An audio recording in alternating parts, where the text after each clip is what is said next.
tertúlia. Meu boa tarde aí para todos e todas. Hoje é dia 18 de julho de 2012, quarta-feira. O verbete é de número 2359. Ele tem 5 páginas, 45 logias e 8 máximos. O tema é assistência geológica. A especialidade intrafisicologia. Quem redigiu o verbete aí com muita classe, que é especialista, é a professora Juliana, que está ali muito bem assessorada. Definição.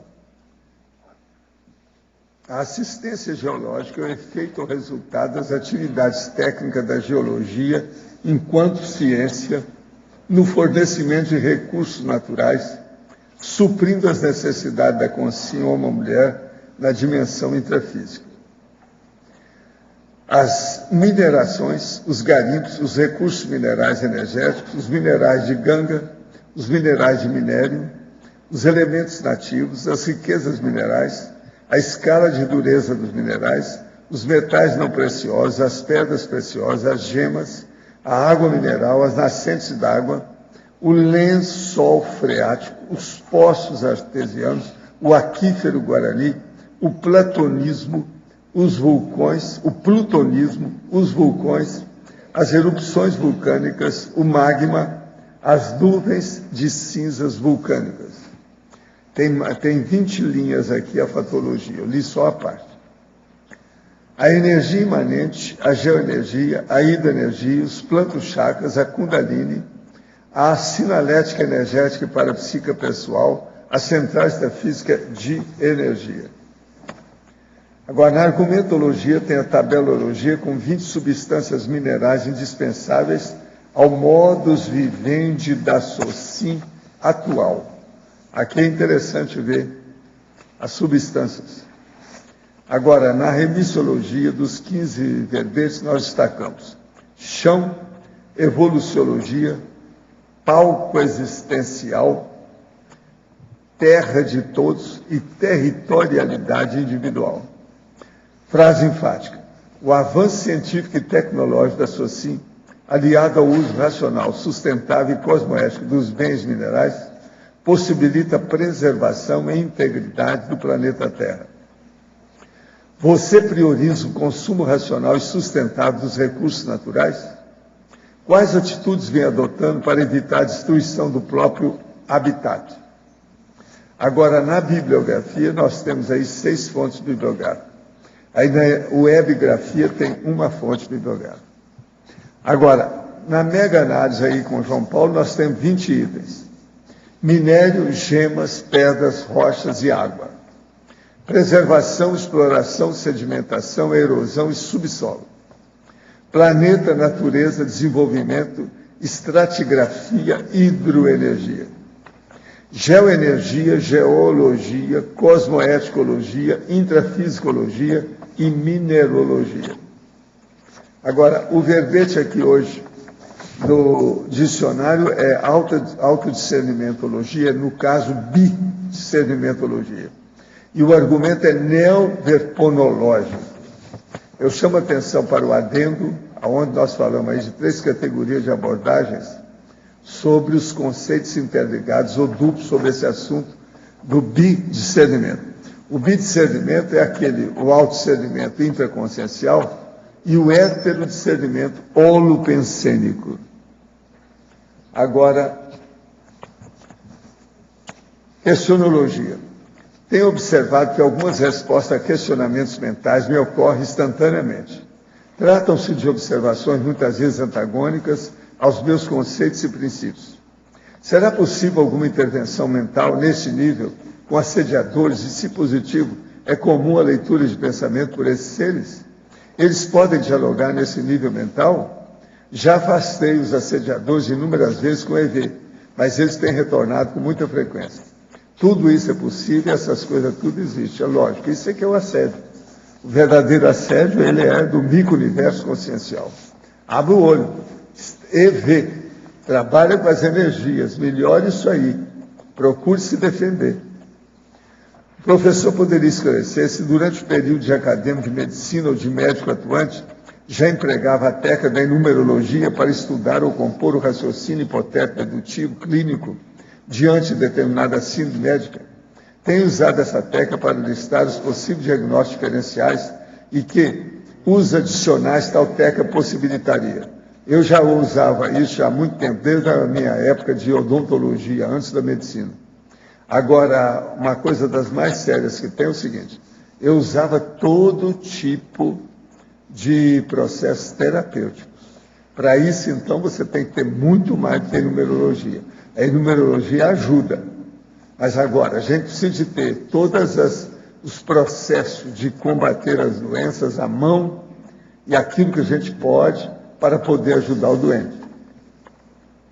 Gostaria de pedir orientação, pois tem algumas dificuldades. Perdi o controle empresarial, tem algumas atividades ligadas à joalheria e mineração, mas encontro dificuldade para desenvolver meus projetos. Se eu puder dar alguma orientação, olha, o melhor que você faz é fazer o curso aí da Apex, né, sobre o balanço existencial, porque assim você vai definir com mais detalhes o processo. Preciso saber quando é que vai ter esse curso.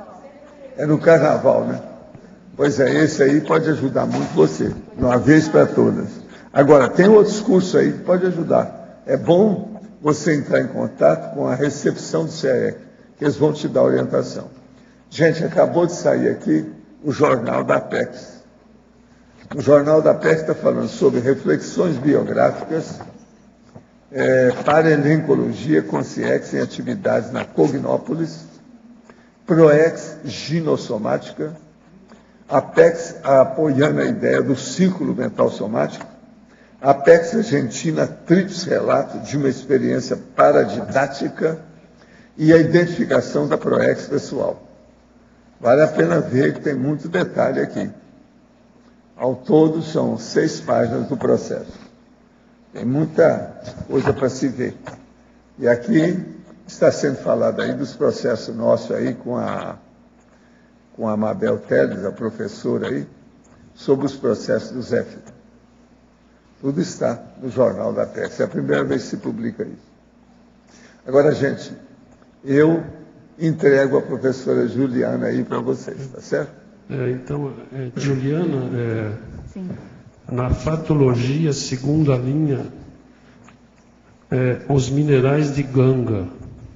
Sim, esses minerais são aqueles que você encontra numa mineração que eles não fazem parte do minério em si. Então, seria o rejeito da mina, aquilo que você não utiliza para tratar, que é o que vai para o produto final, que vai ser vendido para o mercado.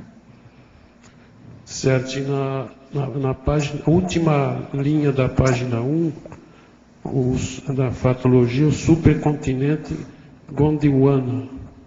Assim, esse supercontinente foi idealizado por Wegener e ele teria existido no hemisfério sul durante o Paleozoico. Então, seria a união de todos os continentes, da África, da América Latina, da Austrália, e eles estariam todos juntos. E depois, com a deriva continental, com o movimento das placas tectônicas, esses continentes foram se separando e formaram o supercontinente Pangeia, até chegar à estruturação que a gente tem hoje dos continentes no planeta. A última coisa, aqui fala em datação de fósseis, né? Como é que se consegue essa datação? Isso, são utilizados métodos de carbono que você vai detectar qual a idade daquilo, dependendo do decaimento desse carbono, para você chegar à idade em que esse fóssil existiu. Isso também leva em consideração a idade das rochas em que que foram encontrados. Então é feita essa análise de onde eles foram encontrados e se eles teriam ocorrido naquelas rochas ou se teriam vindo de outras, se teve alguma movimentação. Tá, ok, obrigado, hein?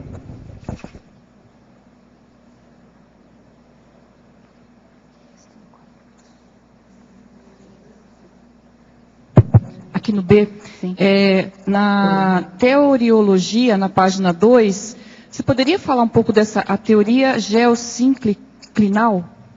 A teoria geossinclinal seria a teoria que explica como que as cordilheiras, as montanhas são formadas. E nessa teoria é colocado que houve soerguimento dos sedimentos para que pudessem ser geradas as montanhas. É diferente da teoria orogenética, em que as montanhas foram formadas por encontros de placas tectônicas. Então, o geossinclinal seria formado pela elevação dos sedimentos. E na teoria orogenética, ela seria formada pela movimentação das placas tectônicas. Ok, obrigada. Né? A verbetógrafa, na fatologia, página 1, sexta linha, poderia nos detalhar mais sobre a orogênese e a epirogênese? Sim, a orogênese é essa formação de montanhas com o encontro das placas tectônicas. Seria um movimento mais localizado, onde você teria formações mais horizontalizadas, e na epirogênese seria a formação dos continentes. Então, você teria áreas maiores, seriam áreas continentais, que sofreriam o soerguimento ou rebaixamento, dependendo da movimentação das placas tectônicas, dos movimentos de pluma. E isso também ocasionaria a elevação ou rebaixamento do nível do mar, que seriam os movimentos de transgressão, que é o avanço da linha do mar para o continente, ou a regressão, que é quando essas águas do mar vão se afastando da linha do continente. Então, seriam movimentos que estariam associados.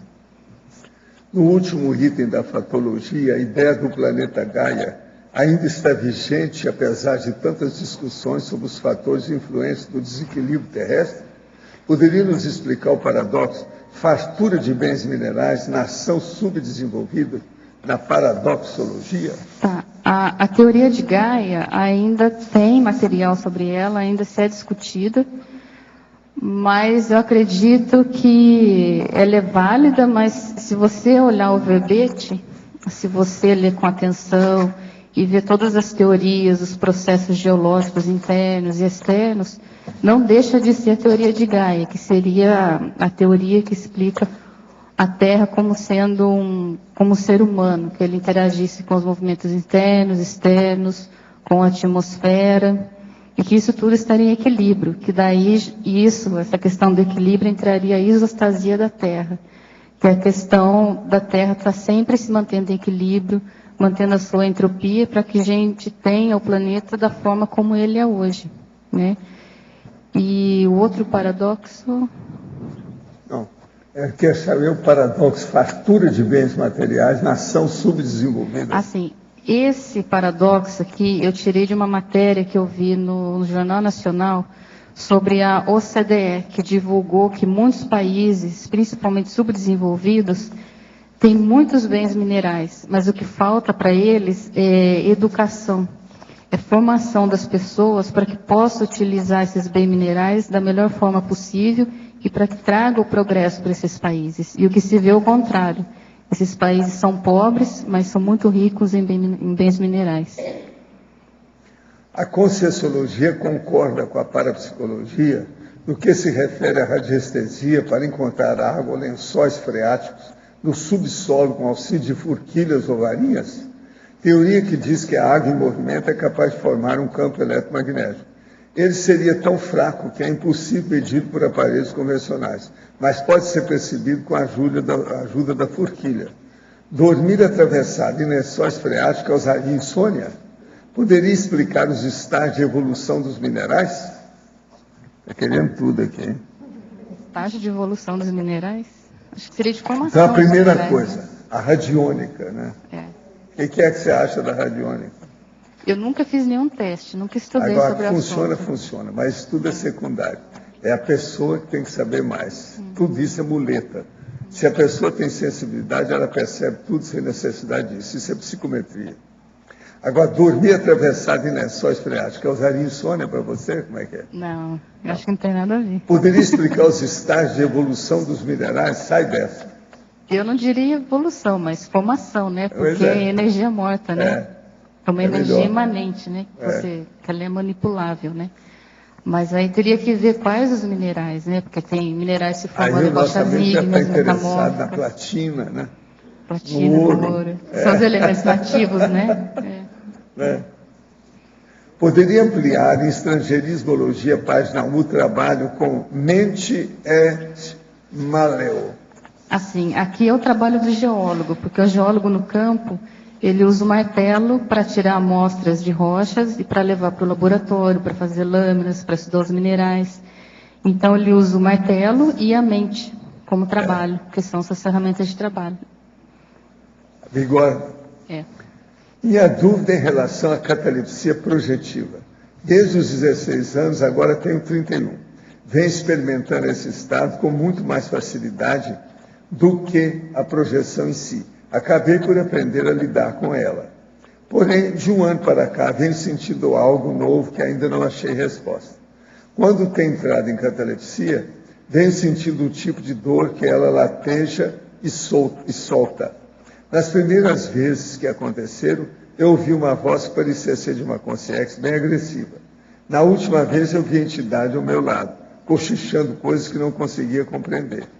Gostaria de saber se é possível ser assediado nesse estado e se a entidade pode atrapalhar a projeção da consciência e como lidar com isso. É o que está acontecendo com a senhora aí. É justamente isso, é sério. Mexa com o estado vibracional. Vamos trabalhar com as energias para se libertar disso aí. Não há dúvida. Gente, eu então reintegro a Juliana aí. Pode falar. Juliana, é sobre aquele mesmo paradoxo que foi comentado, da nação subdesenvolvida com a fartura de recursos. Acho que dentro da politicologia poderia ser incluída alguma coisa que falasse da avidez, da cobiça, da cupidez, da corrupção, de tudo que as políticas dos países ricos em solo mineral, eles sofrem em função dessa loucura, uma verdadeira corrida do ouro, né? E a África, de maneira geral, tem sido um continente muito visado nesse sentido, explorado há séculos por superpotências. Isso que eu ia comentar, porque dentro da área de mineração eu tenho lido muita coisa a respeito da África, que é um dos continentes que tem maior porcentagem de desenvolvimento econômico e populacional. Tem muitas empresas multinacionais, tem muito ouro, muito petróleo, diamante, tem muitas questões conflituosas, por exemplo, a questão dos diamantes de sangue que são usados para financiar guerras civis. Então, hoje você vai comprar um diamante na África, você não tem certeza se ele é de sangue ou não. Apesar de ter o processo Kimberley que regula essa origem dos diamantes, você não tem certeza ainda. Eu vi uma matéria na BBC sobre isso, diz que não é seguro você comprar um diamante na África. Os únicos países que você tem maior certeza de que eles não são de sangue, você pode comprar no Canadá ou na Austrália, mas na África não se garante. Então, você vê dessa mesma forma a questão da mão de obra escrava, né, que a gente hoje compra uma roupa ou um produto, os óculos que você usa, e você não sabe se ele é produto de mão de obra escrava. Não. E como também quando se compra a joia, a pedra preciosa, ou até o produto eletrônico que contém algum mineral precioso, é o mesmo contexto. Esse diamante de sangue que você falou aí, muita gente nem sabe o que é isso, mas tem até filme com esse nome, mostrando de onde sai isso tudo. E as mulheres consumindo aquelas joias maravilhosas no dia do Oscar, né? Que elas pegam aqueles colares emprestados das grandes joalherias internacionais, tudo fruto dessa energia que você está comentando. Mas se criou um mito em torno do diamante, né? O diamante é para sempre.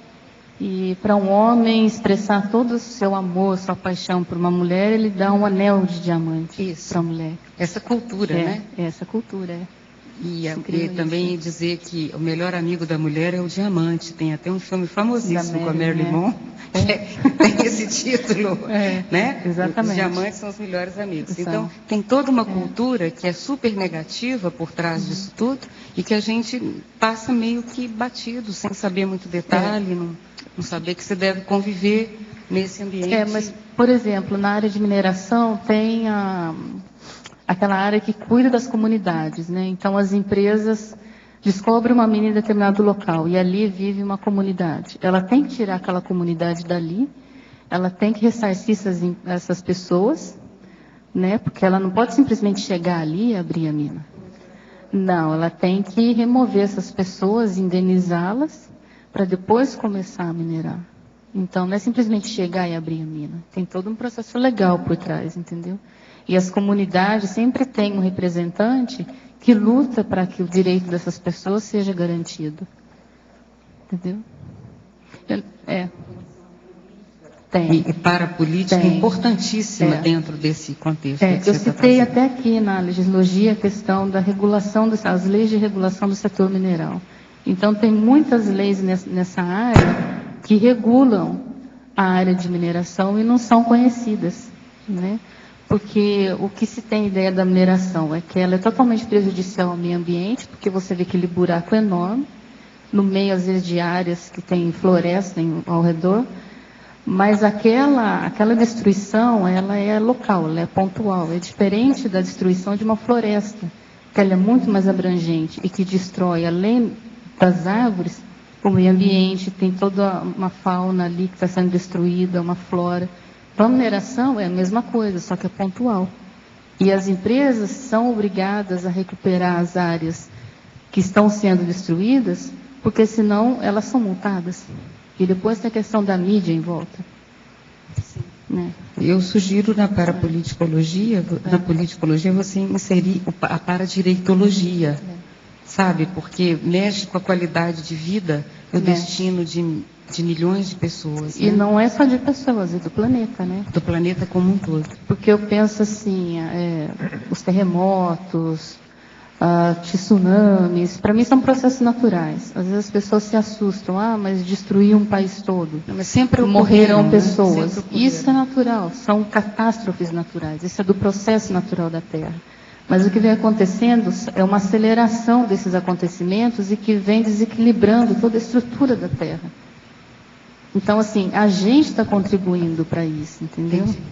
Você acha que as reurbanizações extrafísicas têm um papel nessa cosmoética destrutiva geológica que está acontecendo, assim, com mais Eu acredito clareza? que sim, porque tem áreas remotas que você não tinha nada, e que hoje eles têm pelo menos um local para ter fonte de renda, seja trabalhando nas minerações, ou fornecendo algum trabalho, tendo um comércio, consertando alguma coisa ali que aquilo trouxe alguma renda para elas.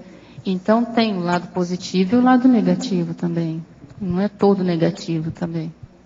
Entendeu? Juliana. Não é. Juliana. Oi.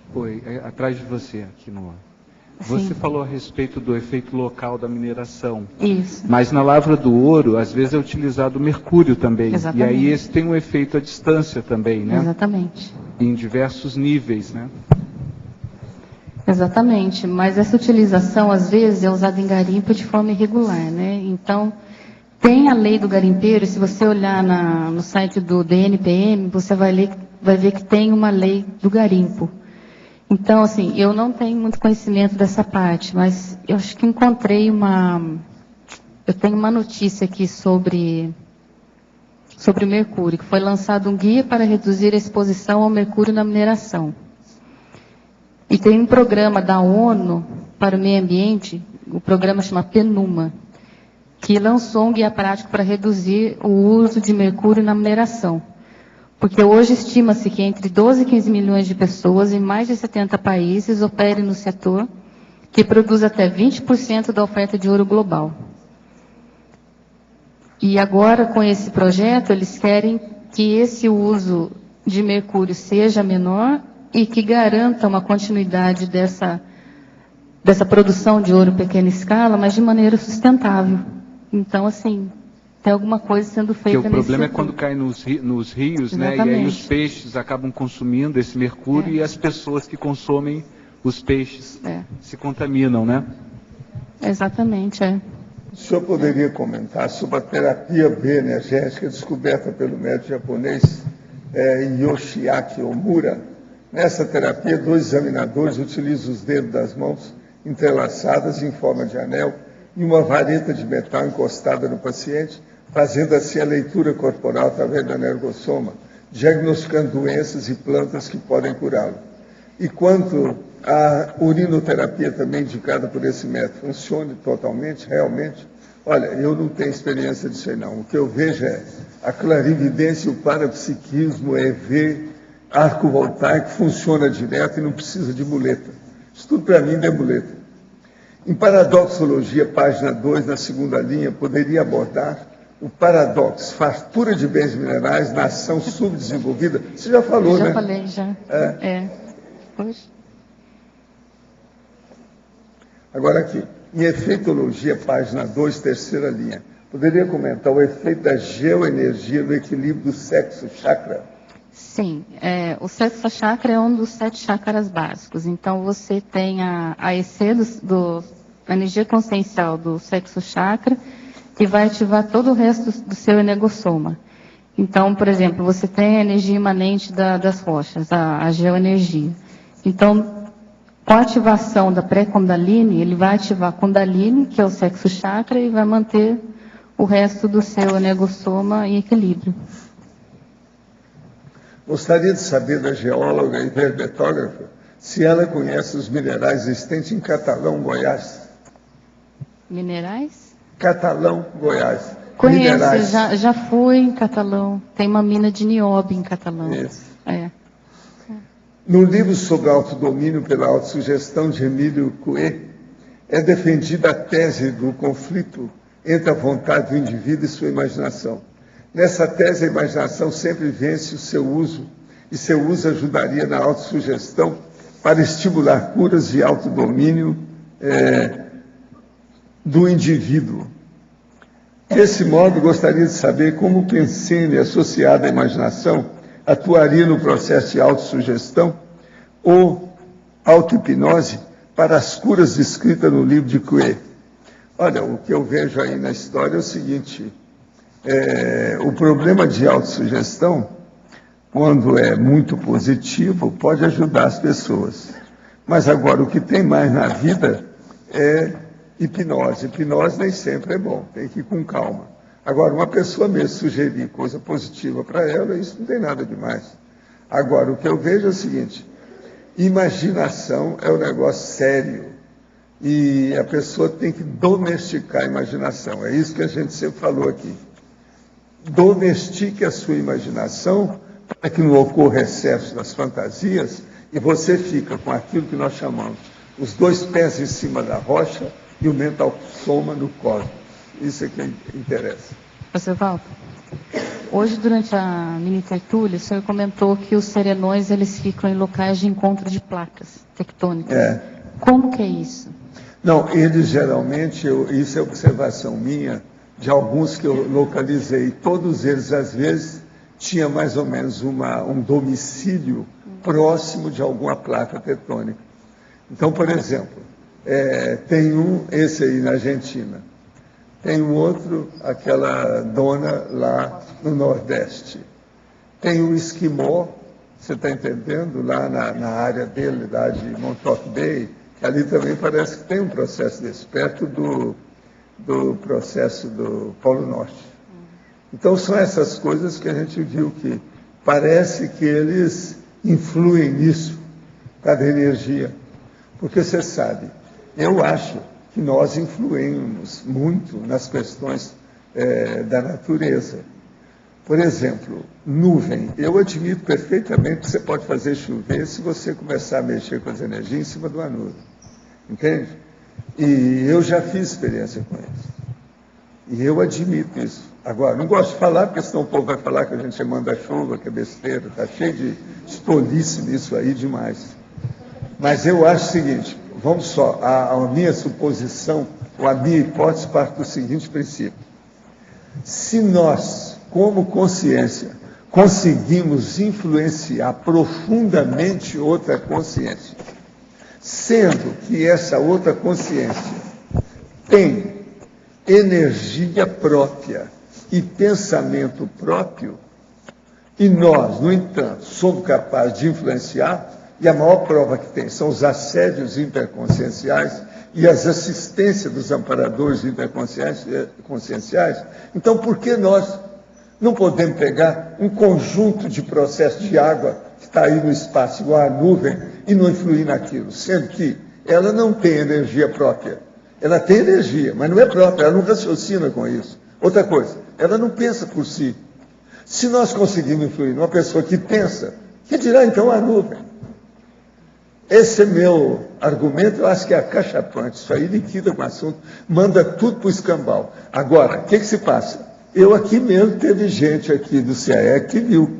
Eu falei assim, ó, as energias estão muito pesadas, vamos ver se arranja uma nuvem para fazer uma chuva. Caiu uma chuva que pegou a minha casa, a parte do escritório e uma parte aqui do vilarejo. Todo mundo viu isso. Mas que a chuva praticamente pessoal. Você está entendendo? Isso tudo é possível. Mas... Agora, a primeira coisa nesse caso é se de ver se tem alguma nuvem, né? O negócio sem nuvem, você tem que trazer a nuvem de lá. Então, a coisa mais séria é fazer a transladação da nuvem. Mas que isso funciona, funciona. Mas no caso do serenão... Eu já fiz isso em vários lugares. Você está entendendo? Por mim.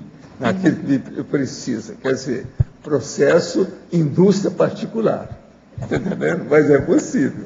Mas no caso do serenão, ele utiliza essa energia imanente, né, do encontro das placas, que vem toda essa energia do centro da Terra. Você manda energia, agora com o ectoplasma, a situação toda, acaba você dominando aquilo.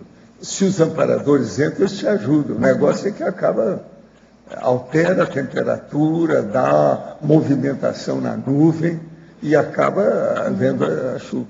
Ela vem. Mas os serenões utilizam essa energia para equilibrar o planeta? Para equilibrar. Ou ele usa isso para consciência? Para equilibrar, para manter a situação, para não haver efeito. Eu penso que se eles não entrassem nisso, ia ter um descalabro em matéria de geologia no mundo. Eu acho muito difícil de manter essas placas todas com os processos de continente equilibrados, sem, de vez em quando, ter ali um monitor, alguém que esteja... Não, raciocina nisso. Você não acha que isso é difícil? Esse negócio mexendo por aí sem parar, bola? Isso aí não... Se tivesse pelo menos parado, mas sem controle, conta própria, o mineral não pensa. Como é que é isso? Professor Val, essa teoria do planeta Gaia, dessa inteligência que tem, é o serenão que está por trás, até um certo né? ponto, mas isso é bobagem, né? Aquilo ali é um processo Mas a inteligência... romântico. Sim. É romântico. Não, isso aí é igual o guri. Mas a inteligência... Que tinha o cara que era o planeta. Então, um planeta brigava com o outro, igual a gente. Isso é bobagem. Sim, mas a inteligência que Agora, tem... o que eu vejo não é isso. O que eu vejo é que a matéria pode ser dominada pela consciência. Cada vez mais. É isso que nós temos que saber. O que eu estou falando é que... E é uma vergonha quando a pessoa é dominada pela matéria. E a inteligência... E acho besta quando as pessoas querem enfrentar a matéria de qualquer maneira. Por exemplo, esse negócio de alpinista, os excessos que eles cometem. Aquilo é risco maníaco, são tudo doido. Tudo é pré-suicida. Tudo é candidato a suicídio. Está tudo errado para mim. Eu nunca fiz isso. Agora é lógico, você subir uma montanha, o negócio todo, mas com segurança, tudo ok. Agora, fazer essas bobagens que eles fazem, negócio de ser alpinista, do jeito que eles fazem, isso é aquela velha história. Eu mesmo recebi mensagem sobre isso. O cara trabalhou anos para escalar a montanha, então viu, estabeleceu o roteiro, aquela coisa toda por aqui. Quando, depois de muitos anos, muito esforço, aquela coisa toda, chegou lá em cima, estava cheio de gente lá em cima que veio pelo outro lado. Já há muito tempo estava lá. Então, tudo a gente precisa estudar muito, ver a infraestrutura das coisas, não adianta nada. E, na verdade, ela só diz que a Terra é um ser vivo. Não é uma consciência que chama, eu sou a Terra. Ser vivo, quer não é dizer, isso. aí É um ser vivo, um organismo. É a chamada não é? Um organismo vivo. Que eles mostram que é o duplo dos objetos. Então, por exemplo, essa lupa tem um duplo, está cheia de energia, porque eu estou trabalhando com ela. Agora, a Terra é justamente isso. A Terra tem um duplo da energia dela, o conjunto, entende? No verbete do DAC, binomiologia, página 26, poderia ampliar o binômio autodiscernimento intraconsciencial, heterodiscernimento holopensente? Sim, é justamente o processo que nós estamos falando aí, a essência disso. O autodiscernimento intraconsciencial é aquilo que você tem, a lógica que você usa, o autodiscernimento que você tem, a maturidade que você aplica na vida. Agora, o heterodiscernimento holopensente É você chegar e fazer isso, nós estamos falando. É saber o que é a nuvem, o que é o ambiente, a energia dos outros, o que é que tem aqui, o negócio que influi em você. Isso é o heterodiscernimento. Esse heterodiscernimento, ele é tão importante como o autodiscernimento. Por quê? Nós recebemos influência de todo mundo e todo mundo evolui com outras consciências. Ninguém está sozinho no cosmos e nem evolui isoladamente. Está sempre dentro de um grupo evolutivo. Então, isso é importantíssimo. Ontem o senhor falou em moedas de ouro. Isso não poderia tornar-se bagulho energético, visto que são objetos que despertam as mais variadas ambições? Como ficam as consciências do passado que valorizaram isso acima de tudo? Sim, não há dúvida, mas e daí? E a vovozinha, vai bem? Vamos só pensar uma coisa. O dinheiro que está aí no seu bolso é bagulho energético. No entanto, você não precisa dele, você não usa ele todo dia. Sem ele você não está perdido, isso é dinheiro. A moeda de ouro é o mesmo dinheiro. Agora, o processo é investimento. Olha bem investimento. Eu estudei para fazer o processo de investimento. E cheguei até dar orientação para a turma do Ministério e do Banco Central e Ministério da Fazenda. O que você quer? Já é alguma coisa. Agora, o que se passa? Eu comecei a estudar porque eu ajudava meu pai no processo dele de fazer prótese, o laboratório protético dele. Eu, menino, ajudava meu pai porque ele tinha uma perna só. Então, a gente ajudava ele. Então, eu comecei a ver como é que purificava ouro com bórax. Você jogava bórax assim em cima e o ouro ficava purinho, aquele velho, tudo, de qualquer maneira. Agora, você sabe, aí tem os quilates do ouro, de 18, de 24 quilates, de ver como é que é isso. Então, eu comecei muito cedo.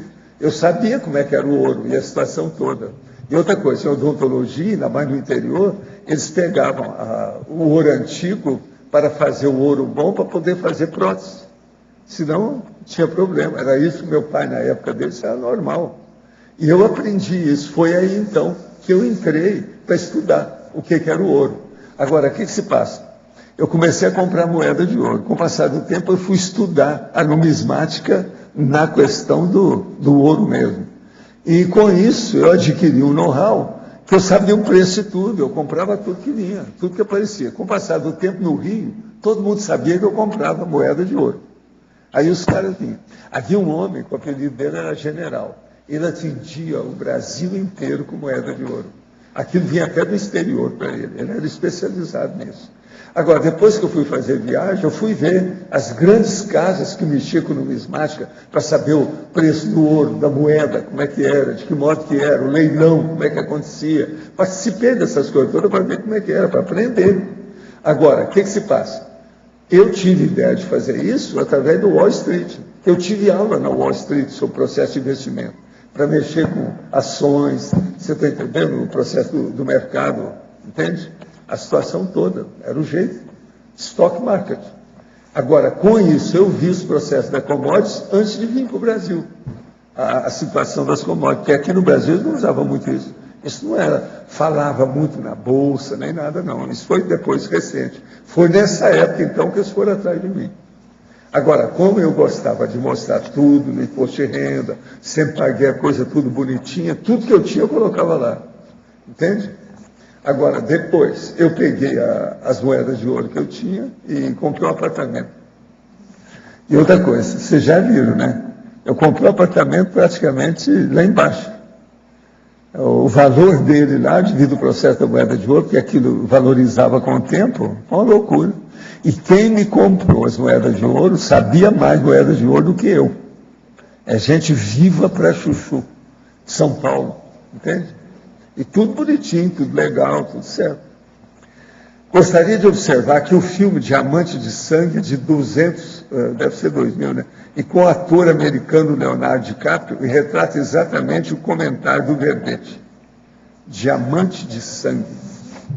Agora, outro dia o senhor comentou sobre a possibilidade de cada placa tectônica ter um serenão. O senhor descobriu mais alguma coisa? Não é cada placa, né? Não é bem assim, né? É do encontro das placas. Porque isso não é muito serenão para ele. O senhor descobriu mais alguma coisa sobre esse assunto? Sobre os devas? Eles têm algo a ver também com os minerais? Não, eles mexem mais com o processo da natureza de modo geral, mas eles olham muito é tudo aquilo que tem vida própria. É aí que eles olham mais. Então, tudo quanto é subhumano, processos vegetais, essa coisa toda, esse povo mexe. Eles são chamados de devas lá no Oriente, mas são as consciências que movimentam o processo da natureza. Isso tem muita gente por aí. É muito para-xamã que tem extrafisicamente. É isso que a gente tem que entender. Para-xamã. Seria o Juliana, xamã. aqui atrás de você. Sobre petróleo, você fala aqui sobre petróleo e gás. Esse projeto do pré-sal, que a gente tem escutado bastante, não sei se você tem acompanhado, na verdade a gente está só vendo bastante cunho político nessa exploração, né? Nada aconteceu até agora, em termos, vamos dizer assim, práticos, né? Ninguém tirou ainda petróleo do pré-sal. O que você acha dessa exploração? Você acha que tem algum risco grande aí dela não acontecer da forma que eles estão prevendo, ou de trazer algum prejuízo a nível de vazamentos, essas coisas todas? E eu acredito que aconteça. E eu acredito que a Petrobras tem a tecnologia para prospectar, como que eu disse, para tirar esse petróleo, né, como eles estão falando. Mas eu penso que o Brasil teria que se proteger em termos militares, porque será que isso não pode provocar, de repente, uma guerra do Golfo no Brasil? Eu não sei se de repente possa atrair muita atenção, a cobiça de outros países e que de repente se cria alguma confusão nesse sentido, entendeu? Eu penso mais nesse aspecto do que na repercussão do que na questão técnica, porque eu acredito geopolítico, porque eu acredito que a Petrobras tem profissionais e tem a tecnologia para fazer esse trabalho, entendeu? Tá, eu também foi feito muito, vamos dizer assim, discurso até agora a gente viu pouco, né? Mas eu estava vendo os projetos, por exemplo, falar ao nível ambiental, porque explorar no pré-sal não é como explorar num poço como vem explorando hoje, né? Então vão ser criadas assim grandes cidades oceânicas, né? Para poder canalizar todo esse petróleo. Tem um projeto que é muito grande. A tecnologia eu acho que tem. Mas quando se fala em tecnologia da Petrobras, depende de muita coisa externa que não chegou ainda, né? Então eu acho que tem um risco assim ambiental ainda grande para se chegar no resultado. A questão de vazamentos, né? Isso. Pois é. Vamos ver, né, o que vai dar. Eu não tenho acompanhado muito de perto, não, para ser honesto. Juliano, eu queria que você falasse um pouco, quando eu leio aqui na exemplologia, a assistência geológica mínima, vem logo a questão, né? Uma extração preciosa para fins de adorno pessoal, e você elencou como uma assistência geológica. Por que você fez associação? É um adorno pessoal, vou extrair pedras preciosas para adorno, está na exemplologia. Que página aqui? Assistência geológica mínima. Queria entender por que você pôs como uma assistência geológica, mesmo que tenha essa questão da extração. Mínima, né? Por exemplo, todo mundo vive sem diamante. Por que você vai atrás de diamante? E eu sempre fiz esse questionamento, e eu trabalhei em empresa de diamante. Então era assim, era uma loucura para encontrar uma mina, era uma pressão, e não se encontrava, é difícil encontrar. Então, para que tanta pressão para encontrar uma mina de diamantes? Todo mundo vive sem diamante, entendeu? E por que você elenca como assistência geológica a extração das pedras preciosas? Extração das pedras preciosas. Entendi. Assistência geológica mínima. É isso que me chama, me chama a questão atenção. do adorno, né? Será que poderia ser revisto isso? Será que poderia ser revisto? Mas aí não seria uma assistência, entendeu? É nesse sentido que eu estou pondo. Se é assistência, vou fazer como adorno ou é uma assistência? Tem muitos fatores. Acho que tem mas muitos fatores por esse sentido, que são positivos. O adorno, ele faz parte da força presencial, ele bem usado, ele dinamiza a energia pessoal, ele pode ser um investimento que a pessoa está fazendo numa joia, porque é um investimento, aplicação, né, financeira que ela está fazendo. Então tem muitos fatores que a gente não pode descartar, assim, que a gente tem que ficar, sabe, com a roupa do corpo e pegando sal no mar, fazendo aquelas coisas. Isso é coisa meio religiosa, né? Eu acho. Isso aí. Só mais uma pergunta. Eu entendi a colocação No primeiro momento vem essa questão, poxa, como é assistência? Você comentou lá atrás que a mineração tem toda uma regra bem específica, né?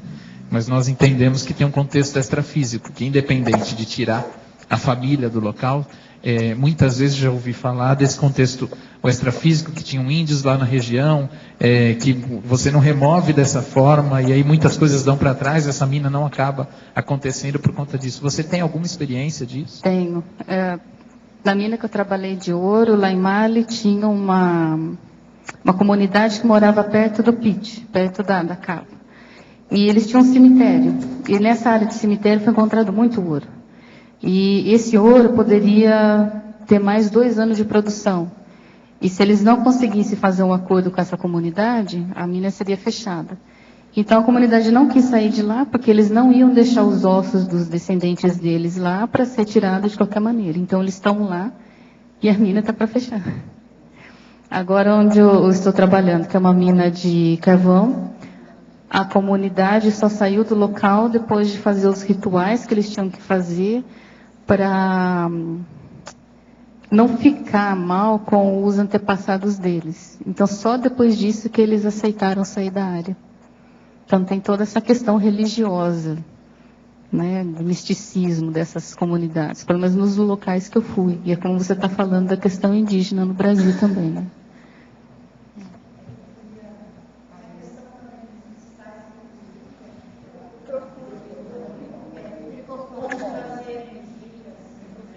Microfone.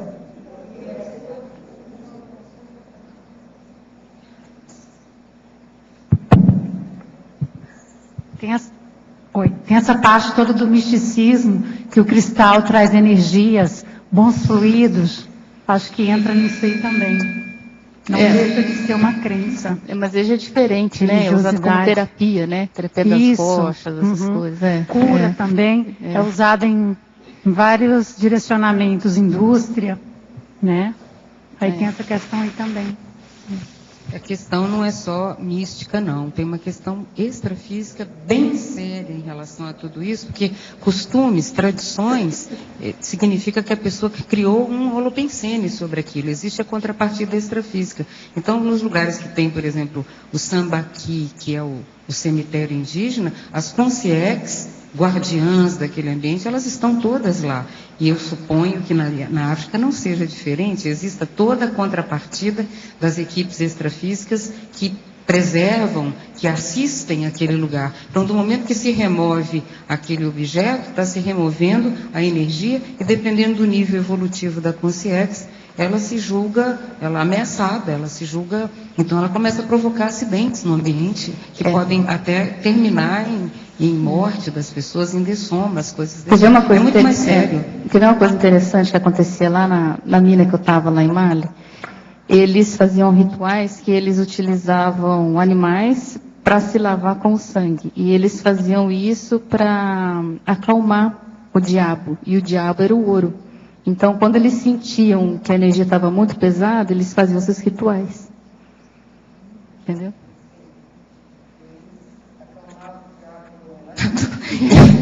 E trazia o diabo pelo outro, com a mão trazia, com a outra acalmava, porque se tem um ritual à base de sangue e de animais ainda por cima, mostra como é uma energia de densidade baixa, uma energia telúrica, grosseira da natureza. Então, você pode imaginar o tipo de guardião que eles não arranjavam por lá, com isso, né? Mas tudo bem dentro do nível evolutivo daquele grupo, né?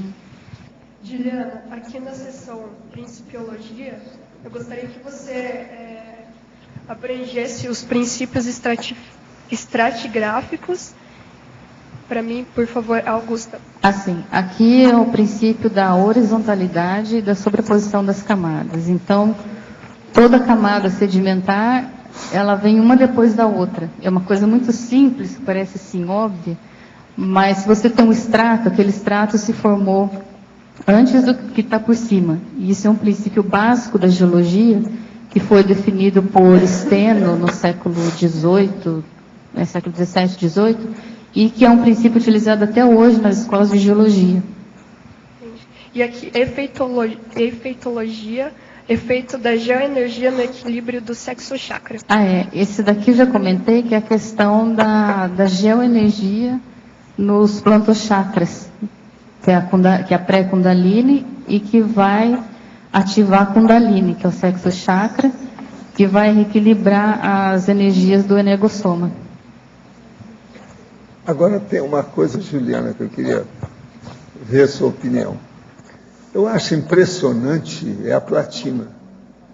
Porque pelas coisas que a gente nota, a platina talvez seja a coisa mais preciosa que tem de tudo que tem por aí. É mais que o ouro, é mais que o diamante, essas coisas todas. Então, é muito estranho, se ela é mais preciosa, todo mundo atrás dela, e, no entanto, ela serve justamente para catalisar as coisas, não é isso?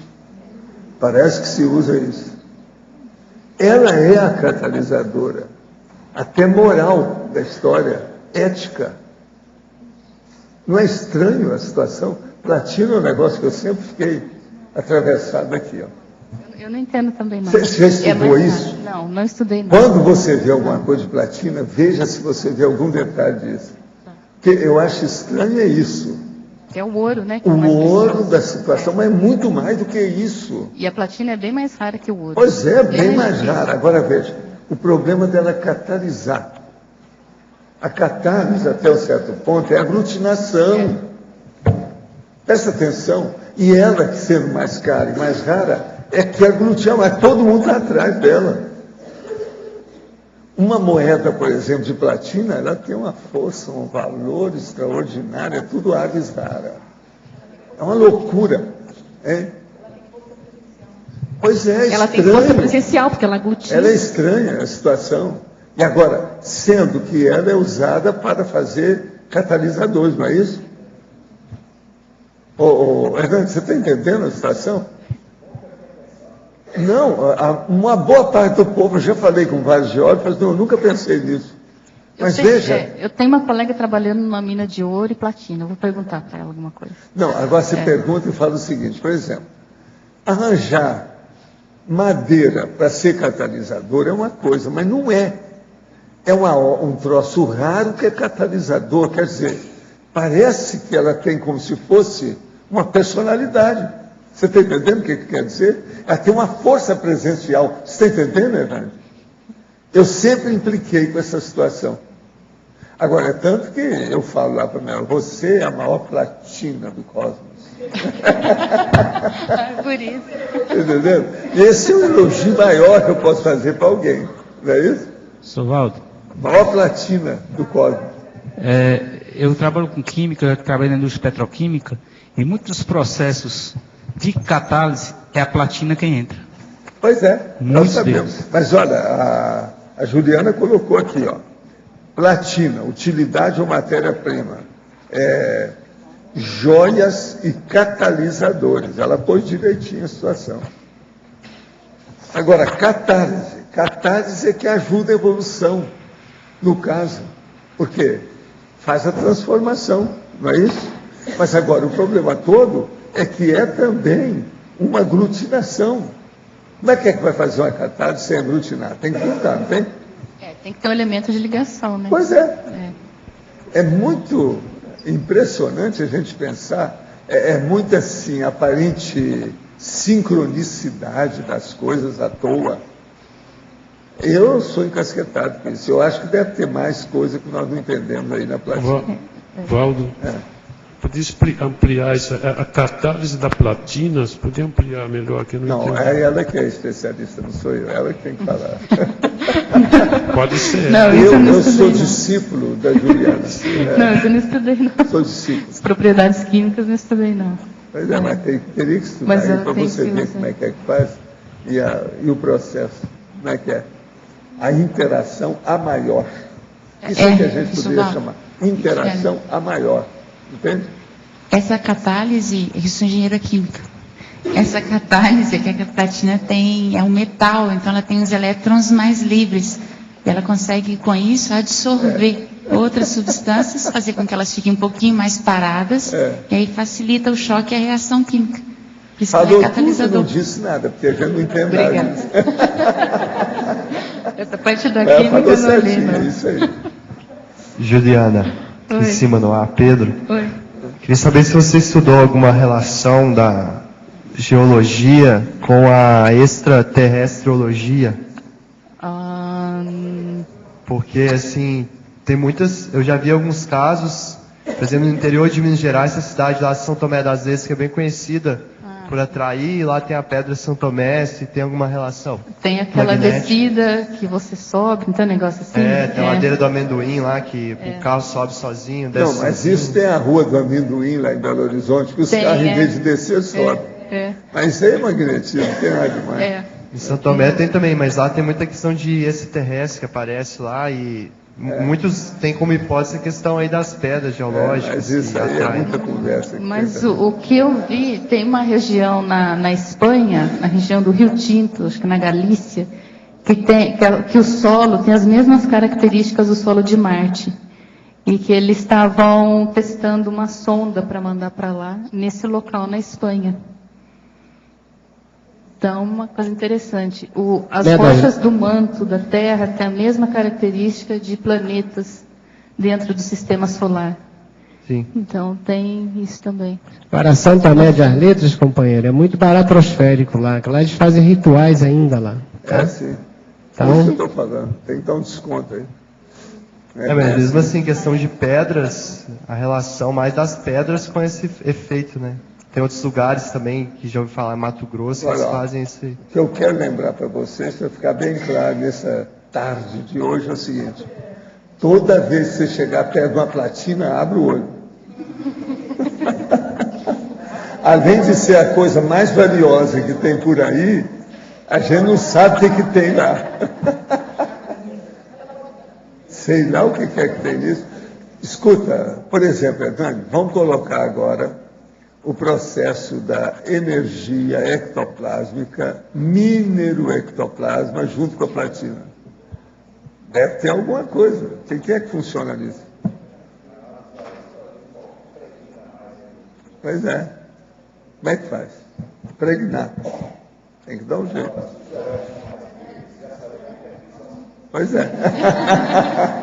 Aí, ó. É isso aí. Mas olha, esse negócio de interpretação é bravo. Os radicais livres, por que não fazem? Vai devagar. Valdo, aqui tem gente que sai da cadeia para matar. Não é isso? Eles dão lá uma liberdade para o prisioneiro no Natal, ele sai e mata dois. Esse binômio que você aborda hoje no dicionário, que é o autodiscernimento intraconsciencial, heterodiscernimento holopensênico, tem a ver com aquela condição do serenão, que você fala que ele tem que esgotar tudo que sabe sobre o planeta? É isso aí.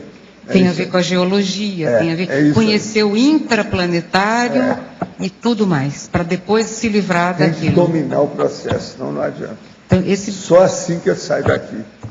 Esse binômio, então, ele tem relação com a serenologia, né, Valdo? Tem, total. Não há dúvida. Tem várias coisas assim no mundo. Que é muito avançado, Professor, muito complexo. Valdo, aqui no ar, por favor. No dicionário aqui, a argumentação, queria que você aprofundasse um pouco mais. Como é que a pessoa reconhece que recuperou esses cons magnos? Reconhecer o quê? Como a pessoa tem reconhecimento da recuperação desses cons magnos? Como é que ela percebe isso? Isso aí, através dos conceitos que ela começa a ficar tudo mais claro para ela, do ponto de vista da evolução, do ponto de vista multidimensional. Então, por exemplo, ela começa a ver o alcance dos processos todos evolutivos a partir de todos esses parafenômenos mais avançados que nós temos. E todos os outros ficam menores. As manifestações começam a ficar tudo pequenas. Então, a pessoa começa a ter pensamentos mais avançados.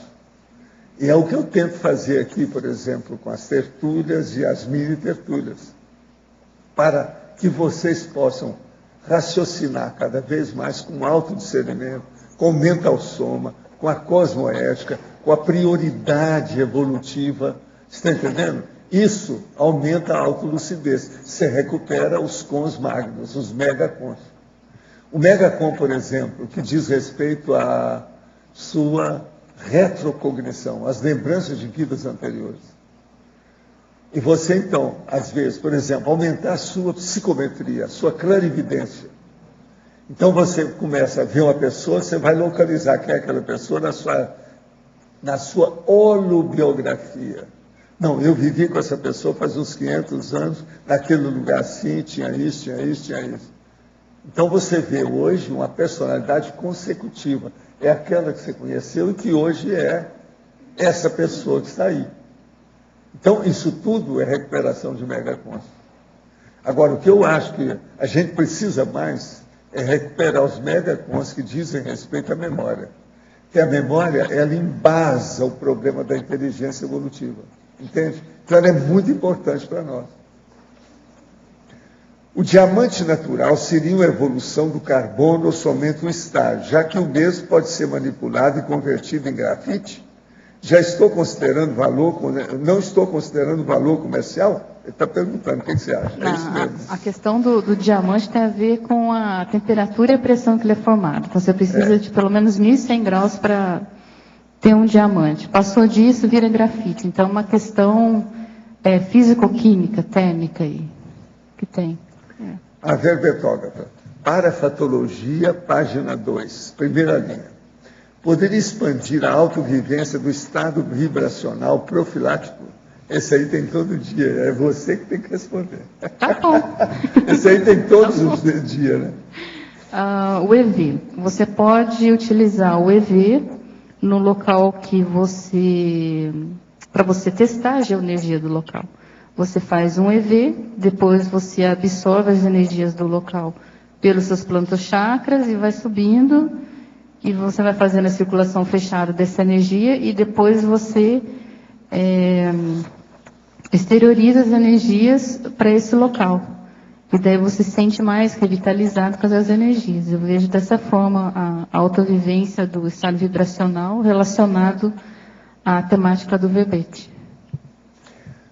Consumologia, página 3. Poderia colocar a visão do consumo em relação à evolução, ou seja, o quanto a implicação do consumo pode prejudicar a evolução e vice-versa? Sim. Atualmente, no sistema capitalista selvagem, quanto mais você consumir, melhor. Quanto mais você consome, mais bens minerais, mais petróleo, mais ferro para produção de carro, para siderúrgicas você precisa. Muito mais mineração muitas mais minerações precisam ser descobertas, mais exploração. Então, eu vejo dessa maneira. Se está tendo um consumo desenfreado, vai ter uma procura maior por bens minerais que atendam essa economia. E isso vai entrando num ciclo de consumo que vai gerando necessidades que às vezes são dispensáveis. Então, as pessoas compram muito carro, consomem muitos recursos energéticos. E será que precisa disso mesmo? Não poderiam ter alternativas para se evitar tanto consumo? Eu vejo dessa maneira.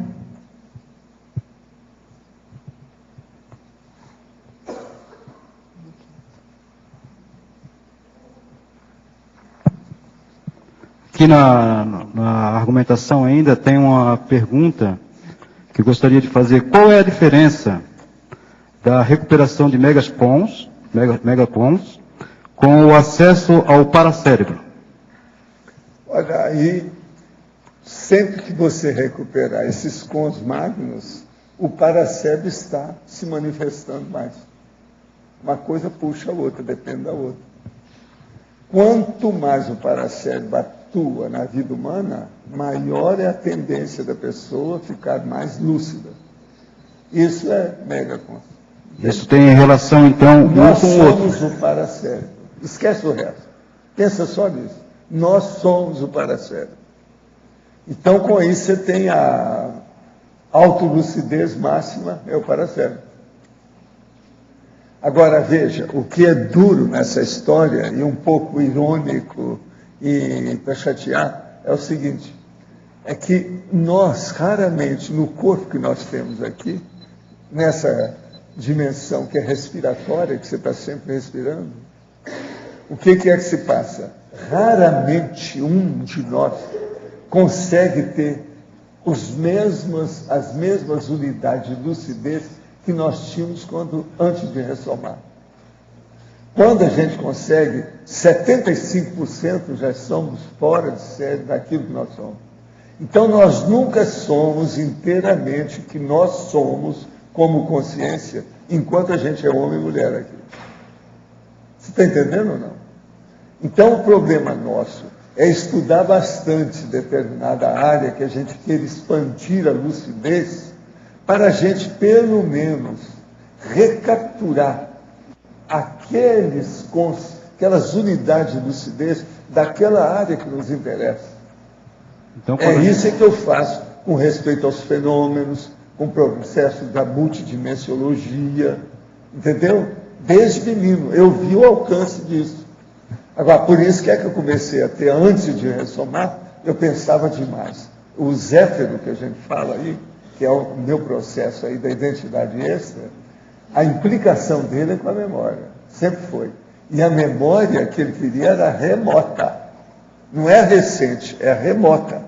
Então ele começou a pensar, isso é que eu chamo que é a retromemória, a retrocognição, o retroconhecimento. Então, eu aos 3 anos comecei a ter lembrança de antes de renascer. Agora veja, uma criança que chega e começa a falar de coisa antes dela nascer, chega num ponto que não tem jeito de explicar aquilo, a não ser engolir o fato de que ela está certa. Ela está falando alguma coisa real, que ela está baseada em fatos. Comigo isso tudo aconteceu e foi o máximo, né? O dia que os fatos voltaram a meu favor. Não tinha jeito. Eles não podiam mais esconder aquela realidade que eu estava falando. Não dava para aquele menino de 3 anos ter sido instruído para falar aquilo. Como é que aquilo saiu da cabeça dele? Agora, a minha mãe falava isso para mim, falava assim, olha, o seu processo mais sério na vida foi isso, meu filho. E foi esse negócio da época do Tula, lá da casa dele. Que eu falei um lugar e o povo esqueceu, porque eu falei, eu nasci em 32. Mais ou menos, lá pelo ano 28, 27, 29, sei lá quando, lá eles é que sabiam. Um amigo nosso, que era um pouco assim, primo da família, tinha uma casa, e ele pegou a casa, derrubou a casa para poder fazer uma plantação, tem gente que faz isso, né? Para fazer uma plantação inteiriça, contínua, e fez a casa num lugar muito melhor, que a casa estava muito velha. Ele destruiu aquilo e levou para lá, aplanou o terreno, você está entendendo? Mas você sabe, às vezes quando vai fazer uma plantação, se tem uma árvore muito bonita, principalmente uma árvore que seja, por exemplo, a mangueira do jeito que tinha lá, eles conservam a mangueira, eles deixam.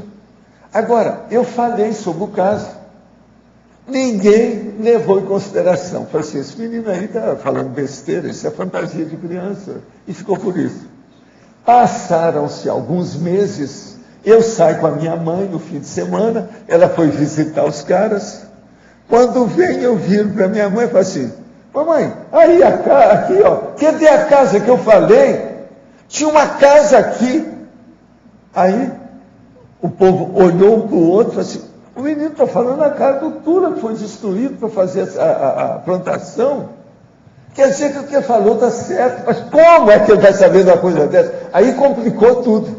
Aquilo que já era complicado ficou mais ainda, porque os detalhes que eu dei, os fatos foram a favor. Você está entendendo o que é retrocognição? Isso aí me acalmou e me deu, vamos dizer assim, respeito. Eles começaram a respeitar o que o menino falava. Foi aí que a minha mãe falou assim, não. Aí meu pai falou assim, tem que ensinar esse menino, porque ele está contra os instrumentos de música, não quer saber disso, ele deve ter suas razões. Se ele quer mexer com a cabeça, vamos aumentar a cabeça dele.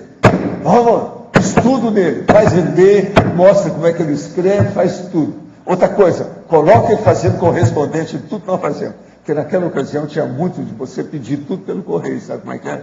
As coisas do interior, lá o fim do mundo, a cidade tinha 5, 6 mil habitantes só, e no interior do Brasil, outra coisa, não tinha mar, Minas Gerais. Então, o negócio era fácil. Aí eles começaram a me apertar para estudar. Isso me ajudou muito. Agora, eu devo muita coisa àquela casa que foi destruída, que aplanaram tudo, começaram a plantar as coisas lá, e levaram a casa para um promontório mais alto lá, separado. Aquilo foi o máximo. E outra coisa, eu reconheci o lugar por causa das árvores, antes de nascer. Mamãe, as árvores estão aqui, quer dizer, não tinha uma casa aqui? Aí, a minha mãe então chegou e falou assim, meu filho, agora vem cá, conta, o que é que você lembra? Aí eu comecei a contar o que a minha mãe fazia na casa com o povo que era meu primo. E descrevia a situação toda. Olha, vai estar falando tudo. É o processo do Tula, com a turma, a mulher dele, os casos que havia, como é que... O Zéfiro tinha ajudado os velhinhos para não morrer lá na situação toda, antes de eu nascer. E eu lembrei de tudo. Agora, então, você está entendendo? A retrocognição é seríssima. Isso tudo é que a gente tem que recuperar os cons, é por aí. Então, os cons parapsíquicos são ideais, né? Se a gente conseguir superar isso, recuperar, entende? É o máximo. Nós só recuperamos os 100% dos cons. Como é que é? Nós só conseguimos recuperar os 100% dos nossos cons. Eu calculo que a média, no máximo, que você da sua personalidade extrafísica, como consciência, a maioria aqui é 75% quando é bonzinho, né? Eu estou sendo bonzinho. Porque a maioria não consegue nem isso. Então, todo mundo aqui é maior do que parece. O cérebro ainda não captou tudo que vocês são. Então, o paracérebro é que é a gente. O paracérebro é que é o 100%. Agora, cérebro, vocês acham que aqui a maioria já está acima de 51%, né, da realidade, né? Mas mais de 75%, você acha que tem muitos? Professor Valdo, aqui é a Rosa. Esses fatores dificultadores, principalmente da vida mais próxima que nós tivemos, o gênero implica muita mudança de gênero? A mudança de gênero implica quando a pessoa ainda não domina o gênero. Quando é uma pessoa que já domina isso, tanto faz, homem ou mulher, ele supera tudo. Mas, por exemplo, se uma pessoa é homossexual ou lésbica, ele não domina ainda o gênero, pelo contrário, ele sofre com os gêneros. Então, esse tem problemão. Está entendendo? Isso é problema. Lesbianismo e homossexualidade, querendo ou não, é problema, por causa da antifisiologia. Agora, quando você domina o gênero, tanto faz, você se adapta tanto uma coisa ou outra. Porque todo mundo já foi homem, todo mundo já foi mulher. Depois de milhares de vidas, todo mundo já foi. Que muitas lembranças estão ligadas ao gênero anterior. Então, mas eu acho isso secundário. A coisa mais séria é isso não. As lembranças estão ligadas ao nível de lucidez da pessoa, da consciência. Qual é o nível da lucidez? A perspicácia, a acuidade, a hiperconsciência. Que nível que a pessoa tem nisso. Isso aí é que eu acho que é o negócio mais sério. Então, o processo mesmo de a inteligência em si. É aí é que está o negócio. A consciência é a inteligência em si. Então, se ele chegar aqui com o equilíbrio, mesmo ele não tendo dificuldade nessa adaptação do novo gênero, ele vai automaticamente acessar. Agora, o povo, há uma análise errada disso. Há muitos homossexuais que pensam que as pessoas vão ser tudo andrógena. Não é. As pessoas vão caminhar cada vez mais para não ter sexo, que a consciência não tem. É eliminar isso. Agora, eles acham que vai ser androginia, que é a bissexualidade da história simultânea. Mas não é. Quando a pessoa é hermafrodita, que é o andrógeno, na verdade, ele é super patológico, todo alterado. Eu já vi gente, sabe, com os dois sexos, e era um problemão. Eu vi um homem junto com um professor de medicina, que a gente viu, inclusive ele ficou grávido, deu um problema danado, tiver que fazer o aborto para ele não morrer, uma opção de coisa, terrível. Eu acompanhei aquilo tudo. Entende? O negócio é sério, terrível. Então o problema nosso não é gênero, é ficar livre de gênero o mais depressa possível. Porque todo mundo não é homem nem mulher, nós somos consciências. Consciências que devem ser lúcidas. A hora que nós damos muito valor para um gênero, a lucidez é precária, pequena, pobre. A gente está dando valor para o corpo animal. O processo de sexo existe, antes de tudo, para a reprodução, porque senão a raça desaparece, não tem jeito de reproduzir. Então, a verbetógrafa conhece um fenômeno muito relatado, principalmente no interior do Brasil, que ocorre o aparecimento de uma bola de fogo denominada de mãe do ouro. Essa bola normalmente aparece em locais onde não há grande concentração de minérios, principalmente o ouro. Qual a razão da ocorrência desse fenômeno? Seria alguma consciência responsável pelo local? Não, eu não conheço, não. Não conheço. Eu já vi falar nisso aí, tem até fotografia dessa história, esse processo todo. Mas existe processo sim. de energia? Mas é problema de energia. É energia mesmo. Energia que.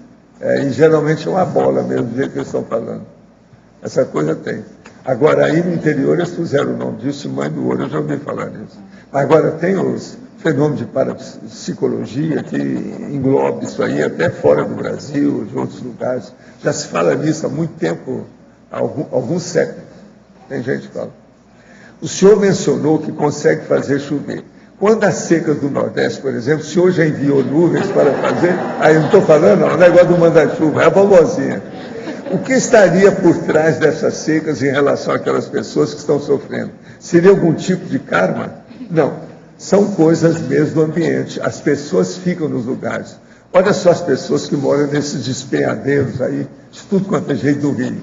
O povo vai lá e tira e não tem jeito, a pessoa vai lá. Uma das coisas piores que tem, que eu vi, é um negócio lá, que é a ponta lá do pescador, lá no Rio de Janeiro. Junto ao mar, tem um local que é muito piscoso, tem muito peixe. Mas o povo então sobe na pedra e vai pescar. O mar vem, dá uma lambada no cara e leva, e ele morre. Eu examinei, estive no local para ver como é que era. A própria prefeitura colocou um aviso para ninguém chegar lá e não fazer pescaria, não fazer nada. Quando eu fui lá, parece que o total que já tinha morrido eram 18 pessoas. Depois disso, com a placa de prefeitura, fazendo campanha, aquele negócio todo, eu mesmo escrevi sobre o assunto, está entendendo? Morreram mais 3. A última vez que eu vi, tinha morrido, já tinha passado para 22 que tinha morto. Então eu falei com eles para colocar uma placa de quantos morreram ali. Mas não adiantava. O cara virou para mim e falou assim, aqui ó, tem que colocar dinamite. E olhe lá. É o único jeito para não matar a gente. Então veja, você tira as pessoas, elas voltam. Você tira, elas voltam. Lá tinha placa, tem tudo. Eu não sei como é que está lá. É a ponta do pescador, Valdo, tem lá, é no caminho que vai para a Barra da Tijuca. Ali no Arpoador tem uma. E ali o marido da Ana, o primeiro marido da Ana Botafogo, a bailarina, ele foi levado assim, o Graham, o Bart Graham, ele foi levado assim. Uma onda pegou e levou e nunca mais apareceu. A pedra do pescador é que mata mais. Tem no Leme, né? Tem no Arpoador, tem. Tem vários, mas essa lá é. Ele foi levado de lá. Tijuca que é a mais séria. Agora, o Rio tem vários lugares, assim como toda cidade grande. Havia uma árvore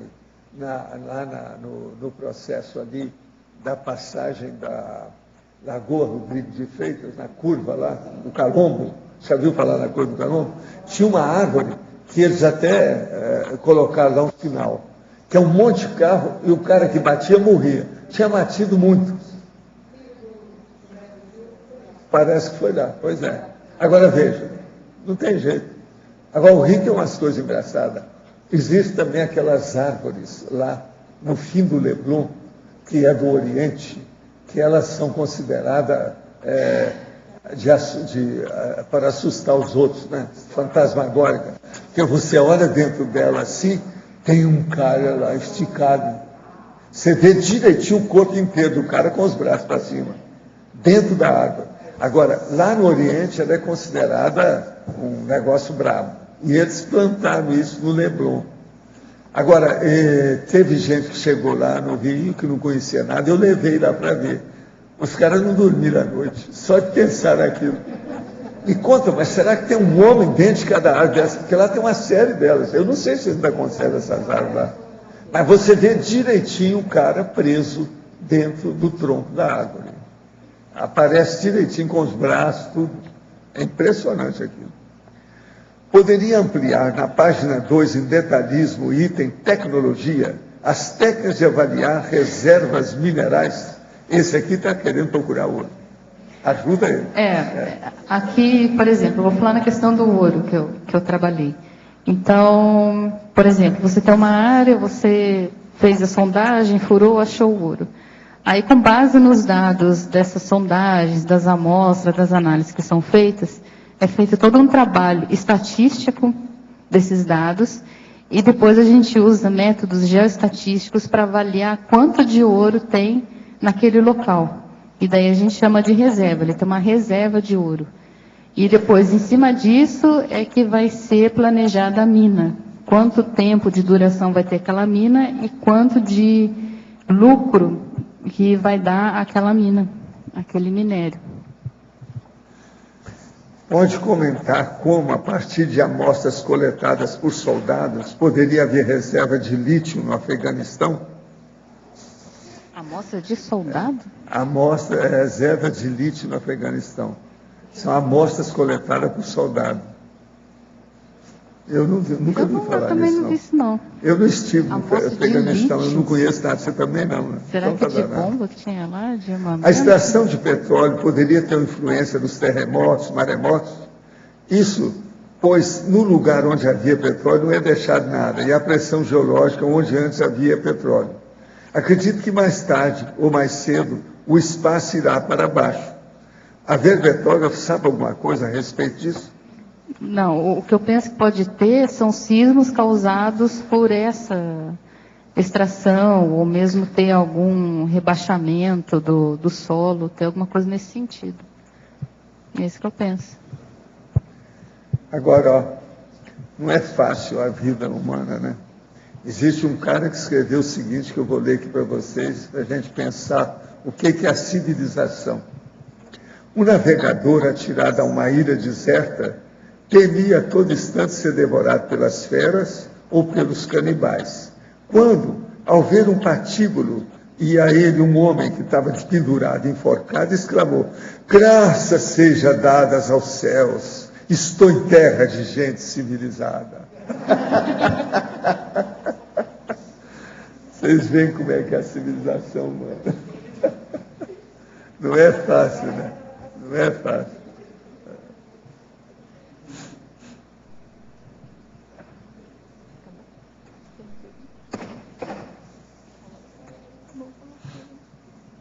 Professor Waldo? Sim. Aqui. Com relação a isso que o senhor falou sobre as luzes que aparecem em determinados locais, por exemplo, lá em Goiás, eu ouvi falar muito disso daí. Em algumas fazendas. Essas coisas ocorrem mesmo. Só eu que já vi alguma coisa nesse sentido. Eu achava que isso era misticismo, era mito. Agora, ó, tudo isso é o fenômeno de efeitos físicos. É efeito físico. Agora, mexe com o processo físico mesmo do ambiente. Não é só o processo transcendental nem nada, não. Mas as bolas existem. Agora, você sabe, tem muita coisa que tem energia, né? Essas energias, às vezes, funcionam por aí. E tem com relação ao ouro no local? Não, eu acho que nem sempre é só o ouro, não. Tem outras coisas além disso. A minha suposição. Eu não posso afirmar nada disso. Tudo é, para mim, hipótese. O que eu queria que o senhor colocasse à luz da Conscienciologia, esse assunto, assim, para ficar mais claro, né, para mim. Porque para mim era... À luz da Conscienciologia, o que a gente admite é que existem muitos efeitos físicos a partir da ectoplasmia de toda pessoa. Então, você com interação com o ambiente, com a natureza, essas coisas todas, você pode virar uma potência de uma hora para outra. Depende da interação, o modo de conjugar uma coisa com outra. Uma coisa potencializa a outra. Isso tudo existe. Outra coisa, uma pessoa, por exemplo, ela sozinha, ela pode ter uma combustão espontânea e até morrer por causa disso. Ela pega fogo por si. Você sabe que os gases, por exemplo, que saem do intestino, metano, essa coisa toda, pega fogo. É um perigo. Você já pensou, tem aqueles casos, por exemplo, do médico que vai fazer alguma cirurgia, por exemplo, aí, processo de hemorroida e outras coisas mais. Às vezes ele vai usar bisturi elétrico. O bisturi elétrico pega fogo, devido ao processo do metano que sai do intestino do cara, pega fogo e pronto, o traseiro do cara fica tudo queimado. Você está entendendo? Isso tudo acontece dentro das cirurgias. Então, nós temos que ver essa conjugação da parte química do corpo, da parte química da natureza e, junto com isso, o processo da ectoplasmia, que é a energia consciencial da pessoa, além dos gases, além das células corporais, o processo ectoplásmico. Só aí você tem 3 fontes. Se isso se conjuga, pode acontecer muita coisa. Agora, tem gente que morre por autocombustão espontânea. Isso tudo está provado atualmente. O povo sabe disso. É esquisito porque eles acham aquela pessoa que o corpo todo foi queimado. E às vezes a parte toda que está de fora não queimou nada. Muito pouca coisa. Só o corpo pegou fogo. Existe isso. Agora veja, geralmente essas pessoas, a suposição que a gente tem é que elas devem ter mais ectoplasmia que outras. São ectoplastas que pegam fogo. Entende? Não é fácil, não. Com relação à ectoplasmia, que o senhor falou, inclusive, com problemas do pessoal que tem problemas com AIDS, né? Com a AIDS, que não pode aplicar a esterilização de energia. Não, pois é, mas isso aí é um fato que preocupa muito. Não porque isso também pega mal do ponto de vista psicológico, né? A pessoa vê uma coisa com outra, assim, vê como é que é, às vezes não confia, aquilo é negativo. Agora, ele fazer, por exemplo, a TENEPS não quer dizer nada, que aí os amparadores estão vendo o que ele está fazendo. E outra coisa, ele pode atender um monte de gente que é consciente. Na consciência está difícil pegar AIDS, né? Com problemas com acidente também, né? Tem o pessoal que pratica a esterilização de energia pode ter problemas com acidentes de percurso, como o senhor já comentou, né? Em algumas tertúlias. Isso aí preocupa os iniciantes, né? Na dúvida, a gente deve se abster, entendeu? É evitar. Então, na questão do HIV, na questão de transmitir energia para outra pessoa, deve se evitar. Agora, entre pessoas que têm AIDS, não quer dizer nada. Teve uma temporada que no Centro da Consciência Contínua nós atendemos muitos aidéticos no Rio de Janeiro. Inclusive, a gente estudava, lia os livros nossos de Conscienciologia, principalmente aqueles que já estavam muito avançados no processo, para mostrar que a pessoa não morria, o que ia acontecer com a pessoa. Eles mesmos pediam. A Pia Stein trabalhou comigo muito sobre esse processo aí. E, às vezes, nós distribuímos dezenas de livros para esse povo todo, sabe? Ela dava orientação de higiene, né? Eu lembro, lavar a mão. Falava tudo, explicava a situação. Eu também tive contato com essa turma. No dicionário de argumentos em autolucidologia, como posso desenvolver as ideias do autorado conscienciológico? E no caso do escritório, qual o local ideal? Olha, o autorado seria bom você ver a enciclopédia que tem dados sobre isso. E aqui também tem gente que está estudando demais isso, principalmente no círculo mental somático do sábado, às 8 horas da manhã. Tudo né? E a imersão da escrita também, que é própria para isso. Agora, no caso do escritório, qual o local ideal? Seria bom você ver também os verbetes que tem na enciclopédia sobre esse assunto, principalmente a residência progestiogênica, que dá alguma ideia sobre esses assuntos. Agora, qualquer coisa aqui pode te dar um banho de loja, porque tem os especialistas da história de construção, tanto arquiteto como engenheiro. Faço TENEPS há 3 meses. Estou pensando em me mudar para outra cidade para estar mais perto dos trabalhos da Conscienciologia, pois onde moro não há nenhuma atividade. Por causa do trabalho e da necessidade de uma mudança radical de vida que vejo ser necessária, estou pensando em me mudar em setembro, época que terei pouco mais do que 4 meses de TENEPS. Qual a repercussão negativa que essa mudança poderia trazer por estar dentro de 6 meses de assentamento da TENEPS? Não, se você está tudo bem até o momento, confia que o amparador vai te ajudar, fica firme. Só isso aí, em tese, não tem motivo de piorar nada. Olha bem o que você está fazendo, pondera tudo. A gente nunca deve sair do lugar desfalcando alguma coisa que a gente faz. Sai em paz, com tranquilidade, e deixa harmonia aonde você saiu. Há 3 dias tive a sensação de ter sido acordada com a consciência. Pois logo que acordei na hipnopompia, a vi bem rápido. Havia uma luz bem tênue circundando. Por que é muito mais fácil o contato com a consciência, quando estamos nesses estados alterados de consciência? Estaria essa consciência querendo fazer contato? Para que finalidade isso acontece? Olha, isso aí é a clarividência das mais comuns que tem. É a chamada clarividência hipnopômpica. Eu já falei aqui 10 vezes sobre o assunto.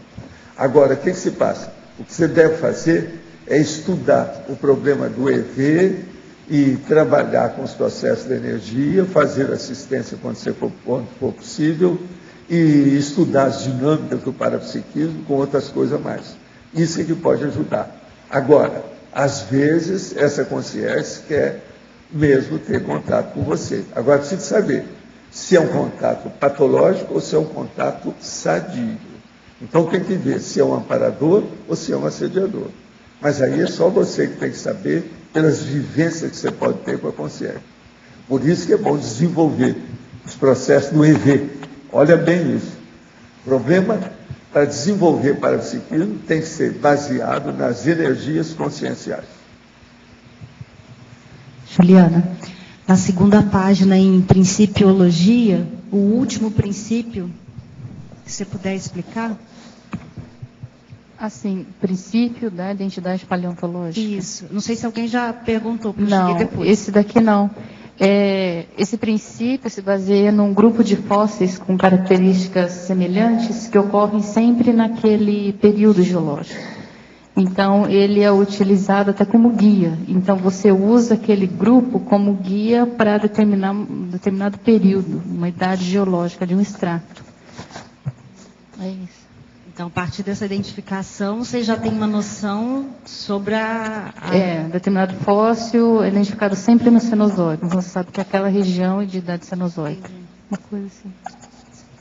Ok, obrigada. Professor Valdo, no seu verbete, eu queria entender um pouquinho desse nascimento, da origem, da gênese, dessa bidiscernimentologia. Quando o senhor coloca esse binômio aqui, o binômio autodiscernimento intraconsciencial, né? E acrescentando o heterodiscernimento, então, no caso, já existe intraconsciencialmente um discernimento anterior com uma verpom, não é isso? É lógico. Em cima dessa eu verpom... não estou falando aí de discernimentinho, eu estou falando de discernimentão grande.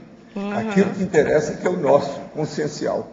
Então, através de toda associação de ideias e toda a cosmovisão que ele tiver em cima daquele tema pensado, ele vai associar o heterodiscernimento e vai, então, provocar o bidiscernimento, que é um discernimento muito mais amplo. Mais amplo. Ele, então, é mais cósmico, ele é mais abrangente, é grandão. Agora, veja, é isso que todo mundo aqui precisa chegar lá, né? A gente tem que dominar o processo, não só interconsciencial, mas interholopensênico. Então, é a atmosfera, é o ambiente. Então, por exemplo, uma pessoa não é só aquilo que a gente vê, é a parapsicosfera dela. Um ambiente não é só aquilo que a gente vê, é uma parapsicosfera que tem todo o ambiente. Por isso que o processo de geologia, o problema da botânica, o processo da água, o problema da nuvem, o problema da atmosfera, a temperatura, a umidade, tudo isso é importante para a gente examinar. Para fazer associações de ideias. Devido à lignina, à ectoplasmia, entende? Então, por isso que o senhor classificou aqui dentro da neoverponologia, ou seja, há uma verpom e há uma nova verpom criada. Então, para a maioria é verdade relativa de ponta, nova verdade relativa de ponta. Mas em cima da ideia original que já havia num discernimento anterior. Sempre tem que ter. Toda ideia nova é baseada e assentada em unidades de ideias velhas, antigas. Senão ninguém entende nada. Sim. Não adianta você falar uma coisa totalmente nova. Ninguém vai entender nada, porque não tem unidade de medida para medir aquilo, para a pessoa entender o que você está falando. Então, essas verpões, nem necessariamente elas precisam existir ainda no planeta Terra, no caso. Mas o senhor já as traz do... O que interessa é o cosmos. Então, do cosmos... Isso aqui é pequenininho, tudo aqui é pequeno. Essa vida também é bobagem, é coisa toda. Nós temos que pensar grande para ter uma visão de conjunto. O que interessa é a cosvisão. A monovisão, ela é egovisão. Ela é pequena. Então, é a visão da topeira. É muito pouco. Ela está dentro de um buraco, não vê nada. Nós temos que sair do buraco. Obrigada.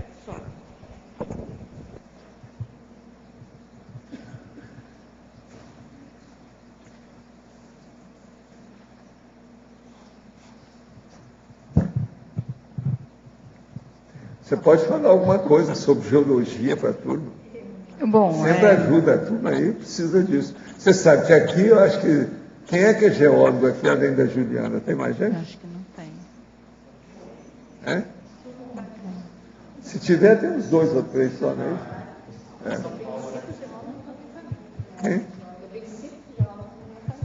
Ah, sim. Não, então você é parente de geólogo. Eu também tenho uma parente. Sabe uma coisa que eu acho engraçado? Que a minha área de geologia é muito pouco conhecida e é muito pouco falada. Só se fala de geologia quando tem terremoto e quando tem pedras preciosas. Então, daí vai consultar um geólogo de algum instituto. Mas, fora disso, é uma área que pouca gente conhece, pouca gente sabe a relação que tem no dia a dia. Porque se você olhar direito, tudo ao redor tem geologia. Sua casa, a alimentação, o solo. Você podia esclarecer para a gente, Juliana, qual que é a diferença do geólogo ou a geóloga e o engenheiro geológico que você botou lá na masculinologia, femininologia? Engenheiro de Minas. O engenheiro de Minas, ele estuda mais para fazer o planejamento da mina. Qual que vai ser o desenho da mina, quanto você vai gastar. Engenheiro de Minas. É. Mas o engenheiro geológico, ele só tem mais um cálculo. A gente tem 2 disciplinas de cálculo. Na engenharia geológica tem 3, mas o restante as matérias são praticamente iguais. Agora, mas em termos de atuação, tem alguma diferença do engenheiro geológico do geólogo? A diferença que tem é que às vezes eles preferem o engenheiro do que o geólogo. Porque tem um cálculo a mais. Não, porque eles têm a ideia de que o geólogo é muito peólogo, que a gente fala. Porque é aquele cara que vai para o meio do mato com a mochila e com a barraca e vai prospectar uma área inexplorada. E que tem muita aquela visão filosófica, romântica, é meio filósofo geólogo. O engenheiro de Minas não, ele é um engenheiro, então ele que vai calcular toda a parte de custo de uma mineração, a parte de logística, número de caminhão, quanto que cada caminhão carrega de minério, quanto que vai para a planta, a questão de produção, de lucro, é todo engenheiro engenheiro de Minas que está envolvido nisso. Uma coisa que eu queria te perguntar, você já teve experiência de mineração de diamante mesmo? Eu tive experiência na exploração de diamantes. Pois é. Então, você sabe uma forma de diamante? Você olhando, você sabe se tem diamante ou não? Como assim uma forma? A forma? Nunca te falaram sobre a forma? A forma, não. Eu era menino quando me ensinaram isso. Não. Eu sei, se eu olhar as formas de diamante, eu sei o lugar que tem diamante. Mas como forma? Formam as pedras que aparecem, que dão uma indicação. Lembra, dona? Não, o que eu fazia quando eu estava no laboratório... O que eles te ensinaram sobre isso? Tinha uma jig que eles traziam os sedimentos e aquela máquina fazia o mesmo movimento do garimpeiro. Então, depois aquilo a gente era uma peneira que a gente virava e depois a gente pegava uma pinça. Pois é, mas eu era especialista em pegar o chibio. Isso eu fazia de vez em quando. Pegar o chibio. Isso eu fazia Agora, de vez em quando. me ensinaram menino, porque lá tinha virada de rio na minha terra. Entende? Que é onde eles descobriram o diamante Estrela do Sul, o maior do Brasil. Mas quando você faz isso, pelo menos era assim, você vê que é um diamante, a diferença de um quartzo e de um diamante quando um está do lado do outro. Porque o diamante se parece com tudo e nada se parece com um diamante. Então, mas a você forma, sabe só de bater o olho. Agora, a forma de diamante são pedras que têm coloridas, quase sempre assim, tipo amarronzado, uma opção de coisa. Se eu ver as coisas assim, eu sei. Na hora. Eu, quando criança, eles me ensinaram. Eram os próprios mineradores que me ensinaram. Eles queriam que eu fosse lá, porque eu achava muito chibio. Eu acho que o povo era ruim de vista e não via o negócio pequeno. Eu, garoto, via tudo. Então, eu achava mais por causa disso. Então, eu fiquei com o cartaz de achar os chibios. Outra coisa, eles chegaram a me dar chibio com o picuá. Sabe como é que é? Que é um patuá, mas que chamava picuá, para colocar o brilhante lá dentro, o diamante. entende? E de pendurado no pescoço. Tudo isso eu tive quando criança. Eles queriam que eu fosse da mineração sempre achar o negócio na bateia lá. A hora que eles começavam a bater, eu chegava lá, aqui, e pegava assim e dava. Então eles viam, eles falavam que tinha gente de mão boa e tinha gente de mão ruim. Então, quando um cara aparecia que descobria os brilhantes, que pegava tudo, mas eu achava mais que era um problema de visão. Porque o povo era muito primitivo lá. Agora, o meu pai me proibiu, porque lá era uma pirambeira danada, morria muita gente, a pessoa caía lá de cima, porque o rio tinha uma porção de curva. Eles pegavam, tampavam a curva aqui e uma curva de lá, e faziam uma reta e emendavam o rio. Na hora que fazia isso, chamava virada. Na virada eles colocavam pedra, galho, tudo para segurar para o rio não levar. De vez em quando levava tudo, com pescador e tudo, aquele negócio de tudo primitivo, na virada. Mas a hora que conseguia fazer que aquela curva enorme ficava sem água, secava, aí estava cheio de diamante. No cascalho. Aí era todo mundo estava com as bateias, aquele negócio, um monte de gente. Entende? Mas isso também não tem relação com o seu holopensene de mata, de selva, de pedra, para você mexeu com pedra de ouro, mexeu com esses diamantes, não tem relação a isso? Foi por causa disso que o meu pai é dentista, o processo da prótese, ele mexendo para purificar o ouro para poder fazer prótese. O problema, por exemplo, também lá deve ter nascido nesse lugar de mineração, que hoje o nome é Estrela do Sul. Lá era Carmo da Bagagem, era o nome. Hoje é Estrela do Sul por causa do diamante. Mas deve ter uma raiz nisso, né, do passado, de moeda, de pedra, de coisa. Interessante, né? Agora, lá é tudo estranho, né? Por exemplo, eu nasci na cidade de Monte Carmelo, é um monte. Tem a ver com geologia. Nós temos muita relação com processo de argila. O lugar lá era chamado de água suja. Tem vários nomes, tudo de natureza lá na área toda nossa. Conversa uma hora com a minha irmã, que você vai ver. Vou perguntar, porque eu acho que deve ter uma raiz. Um dos lugares que tem lá, que era distrito de Monte Carmelo, chamava Cascalho Rico. Olha só, Cascalho Rico. O que é que não tinha isso? Coromandel também, né? Parte de Minas, aquela região ali. Eu conheço Coromandel. Que as galinhas, né? Aqui, tudo isso era distrito da minha cidade, Monte Carmelo. Entendeu como é que é? Depois se transformou em município, em cidade. Mas eu trabalhava na exploração no laboratório, então... Você conhece Coromandel? Não. Não, eu conheço Patos de Minas. Patos era perto. Eu conheço lá. Mas então, eu tive a Você oportunidade nunca foi, então, Estrela do Sul, que é água suja? Não. Carne da Bagagem. Esse aqui é o lugar. Agora, isso é muito antes de Serra Pelada. Agora, com o tempo, aquilo lá melhorou. Eles usaram aqueles negócios com água, aquelas coisas todas, um negócio enorme, carregava terra, tudo isso. Eles industrializaram o ambiente, então ficou diferente. Agora, na minha infância, eu lá em 1935, 37, entende? O negócio era muito primitivo. Agora, eu achei tanto chibio que eles chegaram a me dar com os picuatos, onde eu levei para casa. O negócio foi pendurado no pescoço. Virei minerador na hora. Era garoto. Entende? Agora, o negócio não era fácil. Agora, era bonito. A hora que o rio ficava seco, aquele buracão do rio, com o negócio todo, e eles começavam a mexer. Aí eles começavam primeiro no leito do rio, daí a pouco ia subindo para a pirambeira, para o lado da... Entende? Às vezes tinha um negócio que não era fácil, era montanha. Nem sempre era de pedra, às vezes era terra. Aí eles começavam a mexer. Agora, depois, quando eles começaram, uma hora anos depois eu tive lá para ver, com aquele negócio das mangueiras com água, um negócio que eles usavam lá, né? Tem uma técnica dessa. Aquilo tudo vinha abaixo. Negócio na hora. Mas depois eles passavam para um processo gravimétrico para separar, né? Eu sei como que é feito isso. Mas agora, as formas de diamante é que era implicado para aquilo. Eu peguei um monte, levei, fiz uma coleção de forma de diamante. Eu falei assim, aqui está perto. Como é que é? Aquele negócio de... Está esquentando o chicotinho queimado. Com essas pedras você está perto. Entende? As pedras são bonitas, tem umas roxas, grandes, redondas, todo tipo, comprida. Você podia falar um pouquinho mais da relação da paleontologia com a geologia? Como é que... que você citou aí aquele princípio da identidade, né, paleontológica. Então, como que a paleontologia ajuda na geologia? Como é que é essa interdisciplinar? Paraecologia? Paleontologia. Paleontologia. Ele ajuda na identificação de ambientes passados, ajuda a entender como que era o planeta Terra há milhões de anos atrás.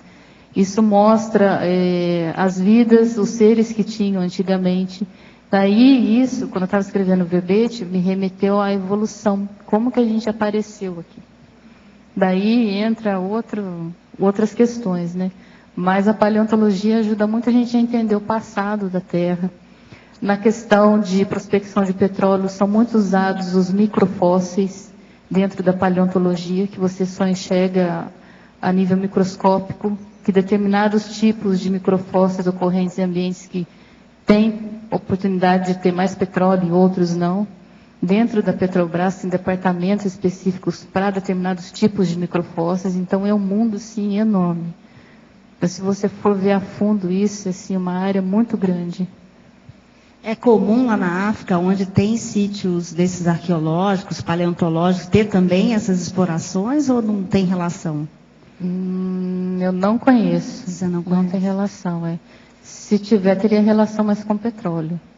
Mas, por exemplo, agora estou trabalhando com carvão. Então, é um depósito formado por antigas florestas que foram soterradas. Foram preservadas, passaram por processos de temperatura e pressão, e que ficaram preservadas ali, que geraram essa possibilidade de um mineral energético de ser usado. Conta uma coisa, nesse seu trabalhar com o carvão, você chega a ficar preta? Não, eu não trabalho na mina. Todo mundo que mexe em mina de carvão acaba saindo preto de lá, né? Então... Não, mas eu não trabalho na mina, não. Eu trabalho no escritório da exploração. No escritório da exploração, para valer reserva. Nós esperamos mais um monte de verbetes da sua parte, tá? Obrigada. Você foi super aprovada em tudo. Obrigada. É isso? Não é isso? Nossos comerciais, por favor. Obrigada. As pontuações da tertúlia de hoje foram 98 assinaturas no livro de presença, 22 perguntas presenciais e 23 perguntas respondidas online. Hoje temos 5 recados. Patrícia, curso SP2, Adriana e Marília, curso Censo de Parafiliação, Márcio, campo assistencial holossomático, Sandra, fundamentos da conviviologia, Rosa, completismo verbetográfico. Boa tarde. O nosso convite é para que você venha fazer o curso SP2, curso de extensão em Conscienciologia e Projeciologia 2.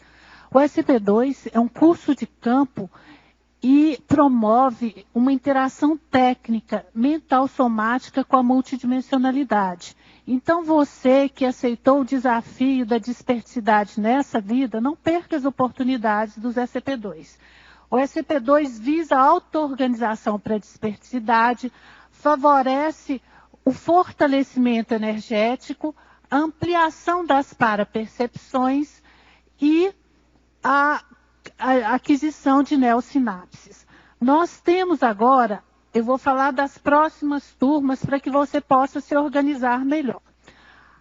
De 31 de agosto a 2 de setembro, nós teremos a turma de São Paulo com a EPICOM, professora Adriana Lopes. No Rio de Janeiro, o SP2 vai acontecer agora, dia 14 a 16 de setembro, com o EPICOM Rui Bueno. Em Porto Alegre, de 14 a 16 de setembro também, com o EPICOM Pedro Fernandes. E em Foz do Iguaçu, de 21 a 23 de setembro, com o EPICOM Moacir Gonçalves. É importante você se programar, aproveitar os descontos de 30 e 60 dias de antecedência.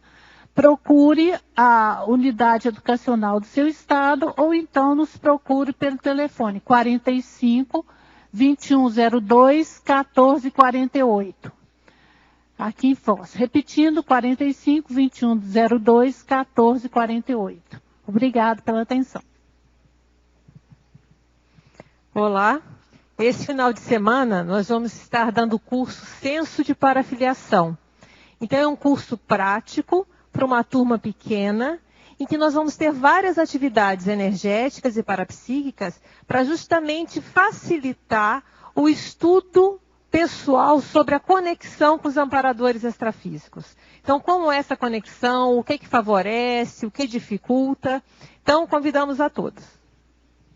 O curso será realizado na sede da CIP, no discernimento. As inscrições vocês podem fazer lá mesmo na CIP, tá? E o telefone para contato, para maiores informações, é 45 2102 1421. 2102 1421. Ou então através do e-mail acip@acip.com. Obrigada. Boa tarde a todos. Amanhã, a partir do dia 21 e 22 de julho, que é sábado e domingo, estaremos realizando um evento da Semana da Invex, que é o Campo Assistencial Holossomático. O curso Campo Assistencial Holossomático, ele tem a finalidade de trabalhar com o holossoma, né, o equilíbrio do holossoma, e ajudar a pessoa participante a gerar uma autopercepção em relação ao próprio desenvolvimento, né, da OFIEX, da questão da paracirurgia, do desenvolvimento do epicentrismo consciencial. Então estão todos convidados, inscrições podem ser feitas no discernimento lá no Congresso ou aqui na recepção do CEEC. O curso será aqui no CEEC. Obrigado. Boa tarde a todos. O Colégio Invisível da Conviviologia e o CEEC convidam para o curso Fundamentos da Conviviologia, que irá ocorrer nos dias 24, 25 e 26 de agosto de 2012, agora o próximo mês. Nós vamos destacar hoje o campo bioenergético que ocorrerá no domingo do curso, que vai falar sobre conviviologia e paraconviviologia. Os EPICOM serão os professores Hernande Leite e a professora Marina Tomás. A professora Marina Tomás também irá ministrar uma aula em conjunto com a professora Miriam Sanches, que elas irão falar no sábado sobre convívio interassistencial. Além dessas aulas, terão muitas outras aulas interessantes. Então, quem tiver interesse, pode procurar na recepção do CEEC, fazer sua inscrição, ou pelo telefone 45 3525 2652. Obrigada. Boa tarde a todos. Daqui a 2 dias, né, depois da manhã, sexta-feira, a gente vai começar no salão ali das dinâmicas do CEEC, uma dinâmica mais mental somática, né? A gente está dando o nome de completismo verbetográfico. Dedicada às pessoas, quer dizer, o pré-requisito é que tenha feito o programa verbetografia. Por quê? Porque a gente não vai dar aula sobre nenhum assunto ali. A gente vai chegar ali, fazer um trabalho de energia bem rápido e nós vamos estar 2 horas e 20 minutos trabalhando, cada um no seu verbete, ou que ainda não, o primeiro verbete, ou o segundo, ou terceiro, qualquer um verbete que você esteja fazendo. E vão ficar professores ali à disposição para tirar uma dúvida aqui, uma dúvida ali, mas não é para dar aula, não é para ter aula, é para fazer, terminar, completar o seu próprio verbete. Por isso se chama completismo verbetográfico, tá certo? E aí na última meia hora a gente vai dar uma discutida para ver como é que foi e tal. A gente vai começar agora na sexta-feira, logo depois da tertúlia, 2h30, vai terminar às 5h30. São 3 horas de trabalho para terminar o verbete. Vocês podem fazer inscrição no CAEC, as pessoas que estão de fora, visitando aqui, podem fazer avulso, né? Os dias avulso, a participação no completismo verbetográfico. Um dia ou outro que estiverem passando aqui em Foz do Iguaçu. E quem morar aqui em Foz do Iguaçu pode fazer até inscrição para o mês inteiro. Tá certo? Então a gente convida todos vocês para que vocês terminem o verbete, né, que já estão iniciados. Ok? Obrigada.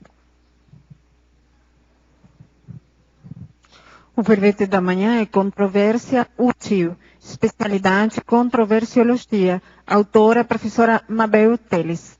Obrigada, boa tarde a todos.